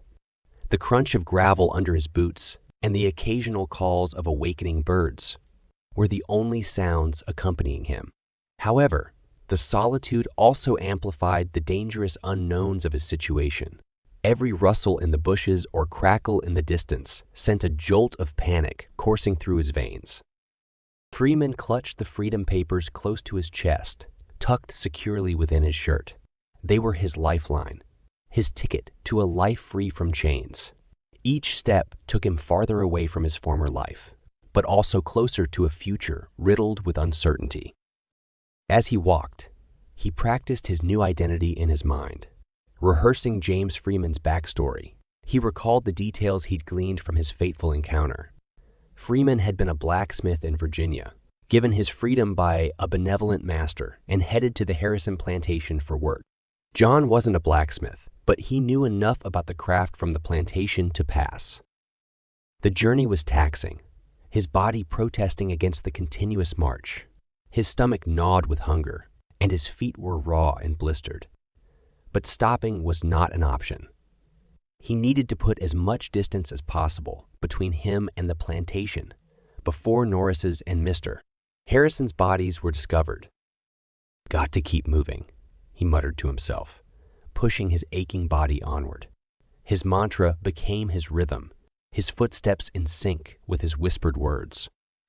Suddenly, the distant sound of horse hooves clattering against the gravel sent a chill down his spine. He quickly dove into the bushes by the roadside, concealing himself. His heart pounded against his ribs as the sound grew louder. The rider came into view, a man in a Confederate uniform, likely a patroller. Freeman held his breath, praying the man would ride past without noticing him. The patroller halted his horse, looking around suspiciously. For a heart-stopping moment, their eyes locked. "Who's there?" the patroller called out, reaching for his weapon. Freeman had a choice: run or face him. He chose the latter. "James Freeman," he called out, stepping onto the road. His voice was steady, despite the fear churning inside him. "Just a free man, making my way north." Freeman's heart still pounded with the thrill of his narrow escape from the Confederate patroller when the dusty silhouette of a group of men emerged in the distance. As they drew nearer, his nerves knotted tighter. There were 3 men, rough-looking, mounted on horses, their eyes hard and watchful. They carried themselves with a dangerous air that set off alarm bells in Freeman's head. He considered ducking off the road, hiding until they passed. But he was too late. They had seen him. "Hold up there, stranger," called the leader of the men, a hulking figure with a thick beard. His voice was gruff, tainted with a vaguely menacing tone. Freeman stopped in his tracks, hands clenched at his sides. "Good day," he replied, trying to keep his voice steady. He plastered an amicable smile on his face. "I'm just on my way north." "North, you say?" the bearded man echoed, looking at his companions. His brow furrowed suspiciously. "Ain't much for a black man up north. Unless you're a Freeman." "I am," Freeman affirmed, forcing himself to maintain eye contact. He reached inside his shirt, pulling out his freedom papers. Got papers to prove it. The men dismounted, the leader taking a step towards Freeman. He held out his hand for the papers, his eyes never leaving Freeman's face. Freeman obliged, watching as the man's gaze skimmed the document, his lips moving subtly as he read. James Freeman, blacksmith, the man read out loud, throwing a skeptical glance at Freeman. Can't say I've heard of any blacksmiths named Freeman around here. Freeman swallowed, a bead of sweat trickling down his forehead. Just got my freedom not long ago. Heading north for some honest work, sir. The men whispered amongst themselves, their expressions unreadable. The tension hung thick in the air, the silent exchange among the men doing nothing to ease Freeman's worry. Finally, the bearded man handed back the papers, his gaze piercing. "Be careful, Freeman," he warned, his voice a low growl. "There are men who don't care much for papers, especially not for those carried by black men." Freeman nodded, tucking the papers back into his shirt. "I appreciate the advice, sir." As the men remounted and rode off, Freeman let out a breath he didn't realize he'd been holding. He resumed his journey, the exchange serving as a chilling reminder of the constant threat he faced. Even with Freeman's papers in his possession, his freedom was a fragile, dangerous thing, one that he would have to fight to protect at every turn. After his encounter with the men on the road, Freeman found himself on high alert, every rustle in the bushes and clatter of hooves on the road, making his heart race. But the fear wasn't the only thing the encounter left him with. The moment of tension when he handed over Freeman's freedom papers, the apprehensive silence that fell over the men as they scrutinized the document, the eventual acceptance. It was a profound testament to the power of that piece of paper. As he sat by a small fire, Freeman pulled out the freedom papers from his shirt, their weight suddenly feeling more significant in his hands. The dim light of the fire danced over the paper, highlighting the bold strokes of ink that declared James Freeman a free man. He traced the words with his fingers, each letter seeming to vibrate with potential. A loud snap from the woods yanked him from his thoughts. He quickly tucked the papers back into his shirt and scanned the darkness. It was probably just an animal, but the paranoia within him was quick to visualize dangers, where there were likely none. The reality of his journey began to weigh on him. His freedom was inextricably tied to Freeman's identity, and those papers were his armor, his only defense in a world determined to put him back in chains. "How did you do it, Freeman?" he murmured to the night. The question aimed at the man whose identity he now bore. "How did you wear your freedom so easily when it feels like such a heavy burden to me?" A gentle breeze rustled the trees around him, the only response to his whispered question. He settled back, staring at the fire, his thoughts preoccupied with the powerful piece of paper resting over his heart. It was clear to him that the freedom papers were more than a simple document. They were a beacon of hope, a symbol of life beyond the confines of the plantation. But they were also a glaring target, a danger that could attract those who did not respect their power. The duality of their significance was not lost on him. For better or worse, Freeman's freedom papers were now his shield, his lifeline. They embodied a promise of freedom, an oath that he was determined to uphold, no matter the cost. As the fire crackled into the night, he was left with the sobering realization that his future hinged on the power of paper and ink, and he was ready to wield that power, no matter what challenges lay ahead. The hoarse voice of the group's leader broke through his anxiety, echoing loud in the silence. "All right, Freeman, you can go." John, in his guise as James Freeman, barely managed a curt nod as he tucked the papers back into his worn-out jacket, the parchment crumpling under the firm grip of his trembling hand. With a last look of scrutiny, the men stepped aside, allowing him to pass. John didn't hesitate, guiding his horse forward at a steady pace, his heart pounding a furious rhythm against his ribs. He kept his head high, attempting to hold onto the illusion of composed confidence until he was well out of their sight. When he was finally alone on the road again, a sigh of relief shook his frame, his body sagging in the saddle.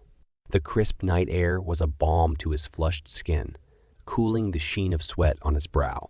His hand, free from scrutiny, found its way back to the papers concealed in his jacket. They felt warmer, almost alive. That was too close, he murmured to himself, the reality of his situation becoming sharper. Every encounter was a test, each person he met a potential threat. His freedom hinged on the delicate balance of his disguise. He was James Freeman, not John, a slave from the Harrison plantation. An intense feeling of vulnerability washed over him. He was alone on this road to freedom, with no one to rely on but himself. His identity was his shield, but it was also his biggest liability. He realized that vigilance had to become second nature to him. He could never let his guard down, for danger might lurk at every turn. However, the fear that overwhelmed him also brought an unexpected clarity. He had made it past the men unscathed, his disguise intact. He had used the power of Freeman's papers, and they had saved him. The realization brought with it a renewed sense of determination. Yes, his journey was fraught with peril, but he had taken his fate into his own hands. For the first time since he assumed Freeman's identity, he allowed himself to feel a glimmer of hope, even amidst the engulfing fear. He could see the faint silhouette of freedom. It was still a long way to go, but he was on his way. But one step at a time, Freeman, he reminded himself, letting a grim smile tug at his lips. With a last look at the moonlit path behind him, he nudged his horse forward, the echoes of his encounter with the men fading into the night. His journey had just begun, and he was ready to face whatever lay ahead. John rode through the moonlit countryside, his heart still thudding from the encounter with the men on the road. He allowed the steady rhythm of the horse's hooves to lull him into a state of semi-calm as he reflected on the incident. The fear, although lessening, lingered at the back of his mind, a potent reminder of the danger that lurked at every corner. The sight of the men blocking his path, the hostile tone of their interrogation, the way his palms had sweated around the reins, it all replayed in his mind with a lucid clarity. But in the echo of that terror, he found understanding. His survival depended on more than just Freeman's papers. It rested on his ability to convincingly live Freeman's identity. "I am James Freeman," he whispered to the wind, tasting the foreign name on his tongue. Saying it out loud gave it weight. Making it real, he repeated it over and over until it became a mantra, a protective chant that fortified his courage. Reflecting further, he realized that he needed to keep his story consistent, remembering the details he had offered during the previous confrontation. "Freeman is a carpenter, heading to visit his sister in Philadelphia," he muttered, committing the details to memory. Each encounter was a lesson, a window into the many ways he could be challenged and how he needed to respond.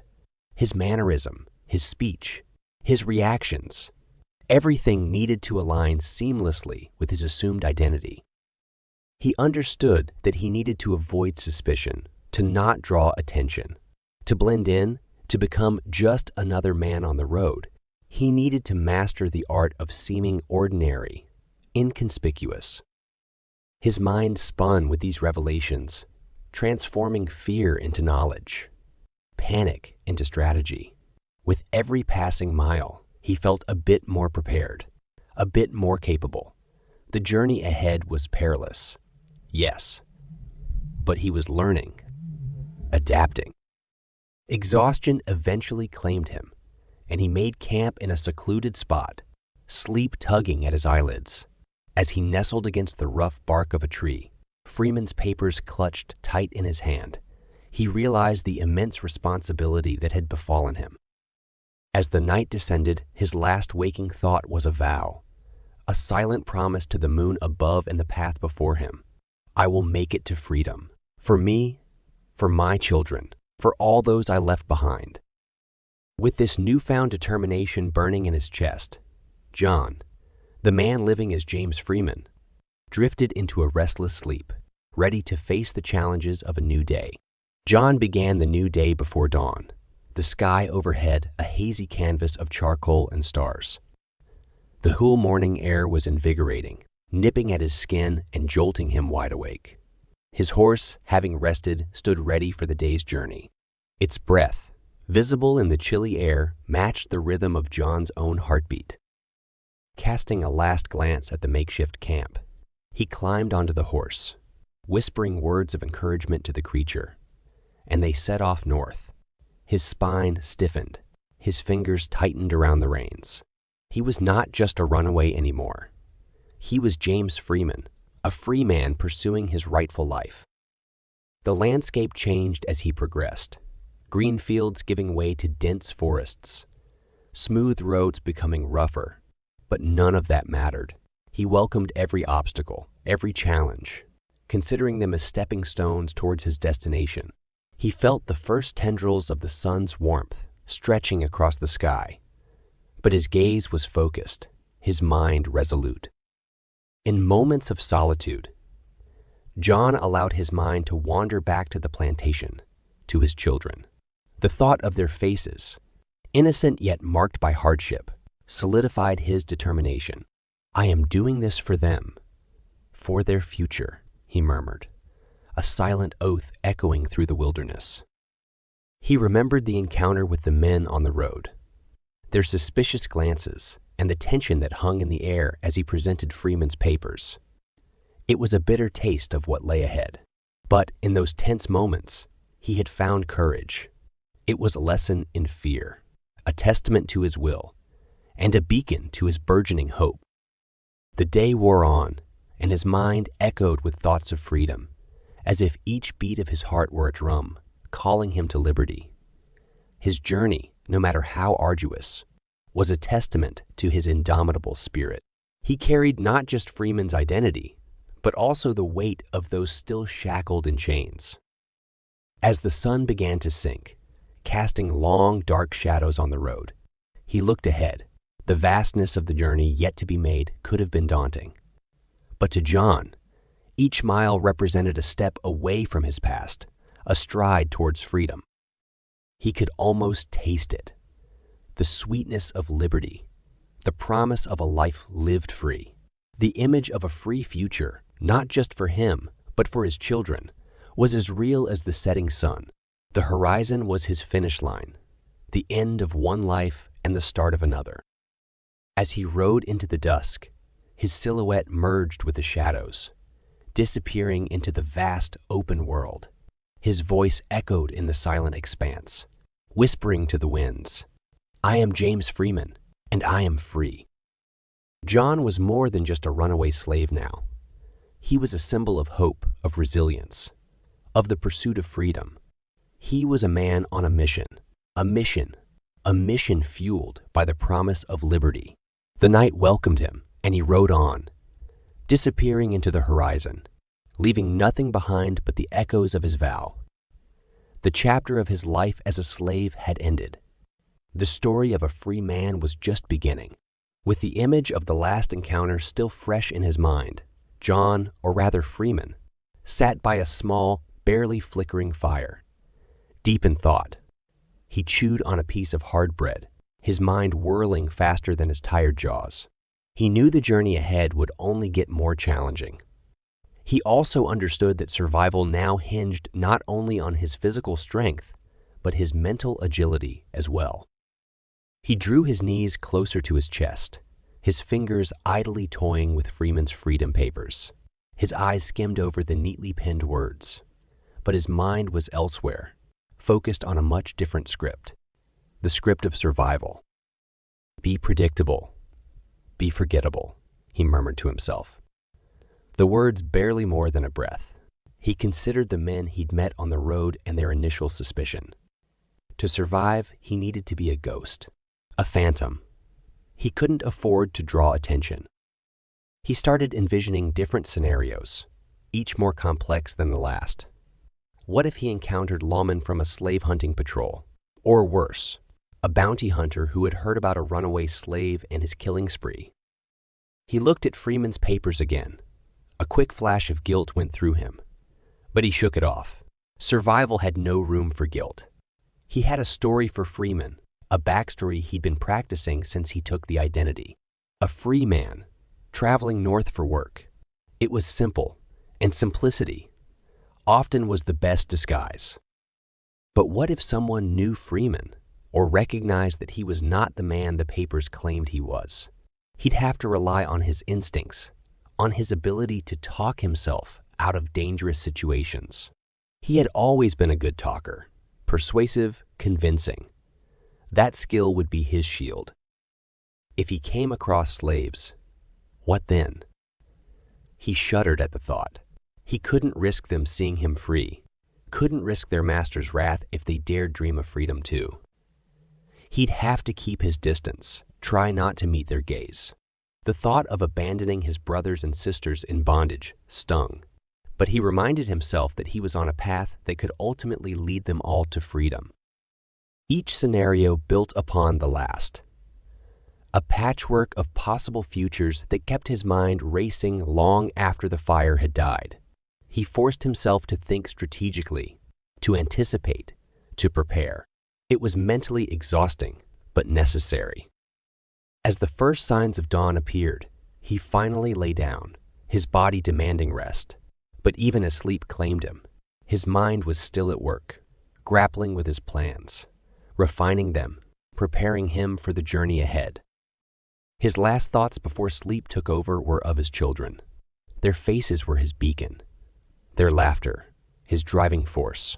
And with them, etched in his mind, he succumbed to sleep, ready to face another day as James Freeman, ready for the trials that awaited.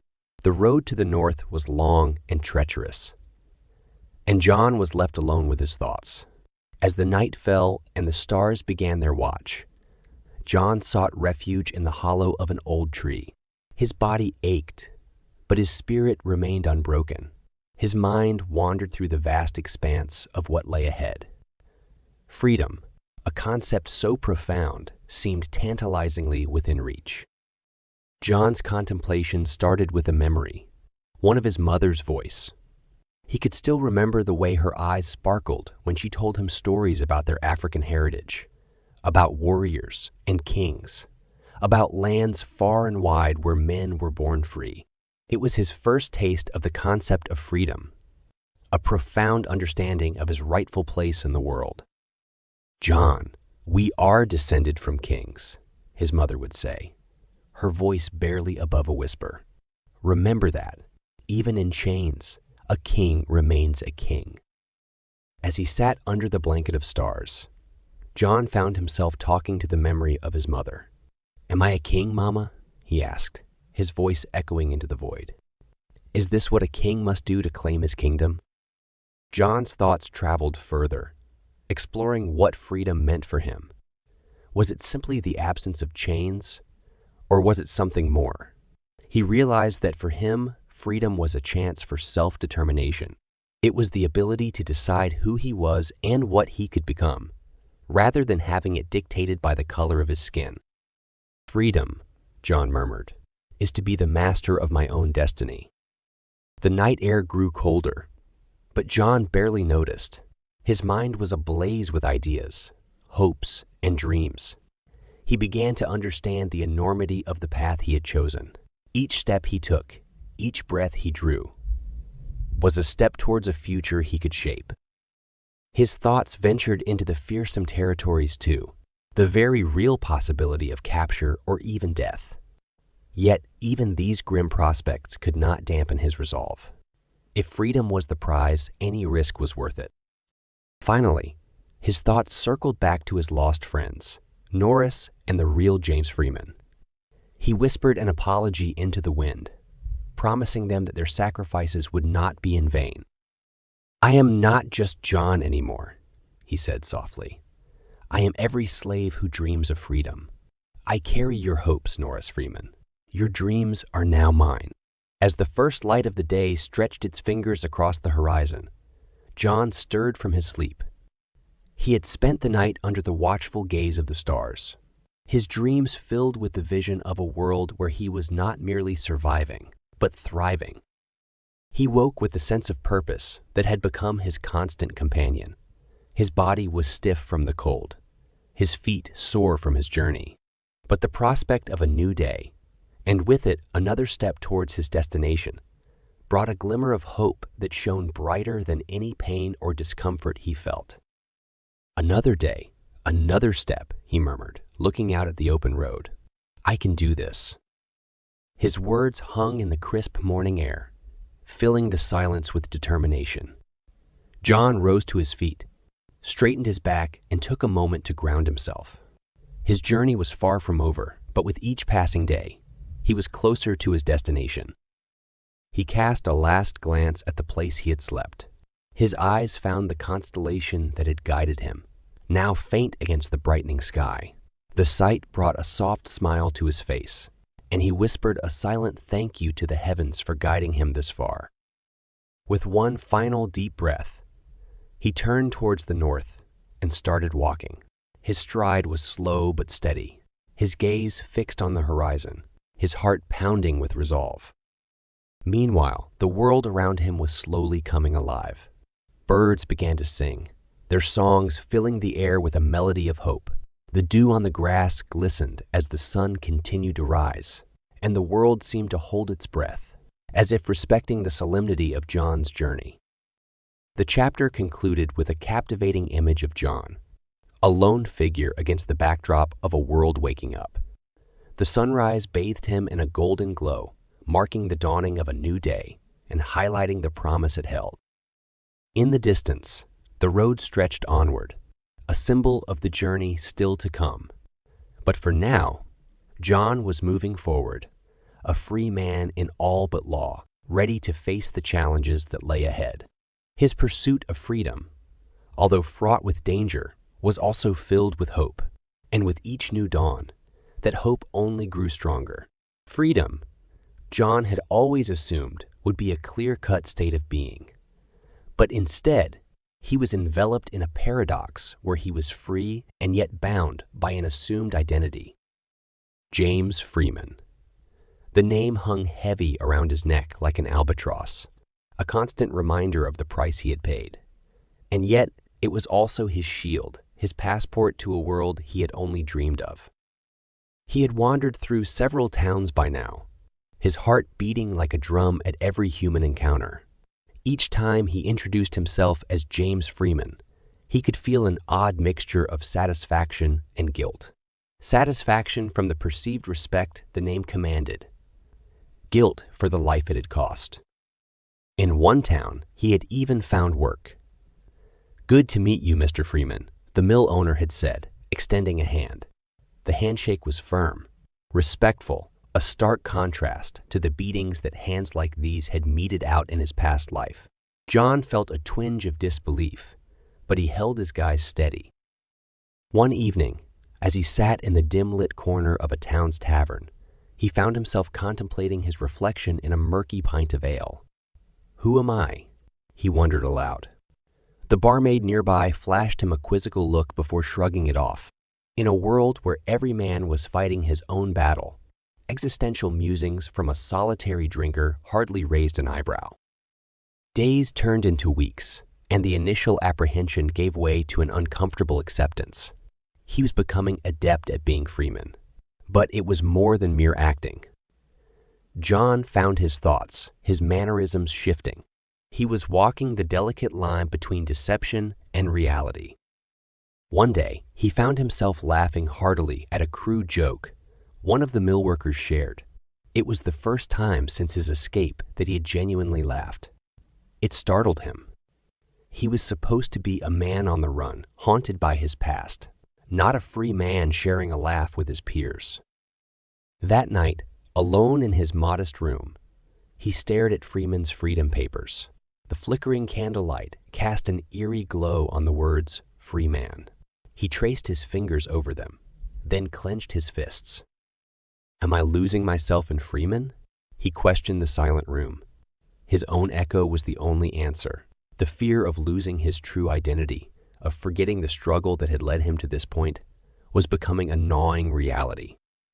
And yet, each morning he rose as James Freeman. Each day he laughed, toiled, and lived as him. And each night he slept, a quiet prayer on his lips for the ones he left behind. As he drifted into sleep, the line between John and Freeman blurred a little more. Months had passed since that fateful night on the plantation, the memories of which seemed distant yet forever seared into John's soul. He had traveled north, facing innumerable perils, each challenge testing his willpower and resourcefulness. His journey, marked with the weight of the Freeman identity, had become a narrative of escape, survival, and transformation. On the outskirts of a small town, John, now known to many as James Freeman, stood before a modest wooden house. The door creaked open, revealing a middle-aged woman with wise, understanding eyes. She was known as Mama Rose, an integral part of the Underground Railroad, a beacon of hope for many like John. She welcomed him, having heard whispers of his journey. As they sat by the hearth, John recounted his harrowing tale. When he mentioned the tragic decisions he had to make, a tear slid down Mama Rose's cheek. "Freedom," she whispered, "is a journey, not a destination. It's the battles we fight, the choices we make." Days turned into weeks, and John, with Mama Rose's guidance, began helping others on their paths to freedom, using his experiences and strategic mindset to guide them safely. One evening, as the sun cast its golden hue over the horizon, John stood on the porch, gazing at the vast open sky. A sense of peace enveloped him. He had not only found freedom from the shackles of slavery, but had also started liberating himself from the chains of guilt and regret. Mama Rose joined him, her wise eyes reflecting the golden light. "Your past has shaped you, John, but it doesn't define you. Remember? Redemption isn't just about making amends. It's about forging a future." Taking a deep breath, John realized his journey to freedom had only just begun. This was his second chance, a new chapter, an opportunity to rewrite his destiny, not as a fugitive, but as a beacon of hope for others. The two figures stood side by side, silhouetted against the setting sun, symbolizing the end of one day and the promise of another. As the horizon swallowed the sun, the night's darkness held no fear for John. For he knew, in his heart of hearts, every dawn brought the hope of redemption and a life reclaimed.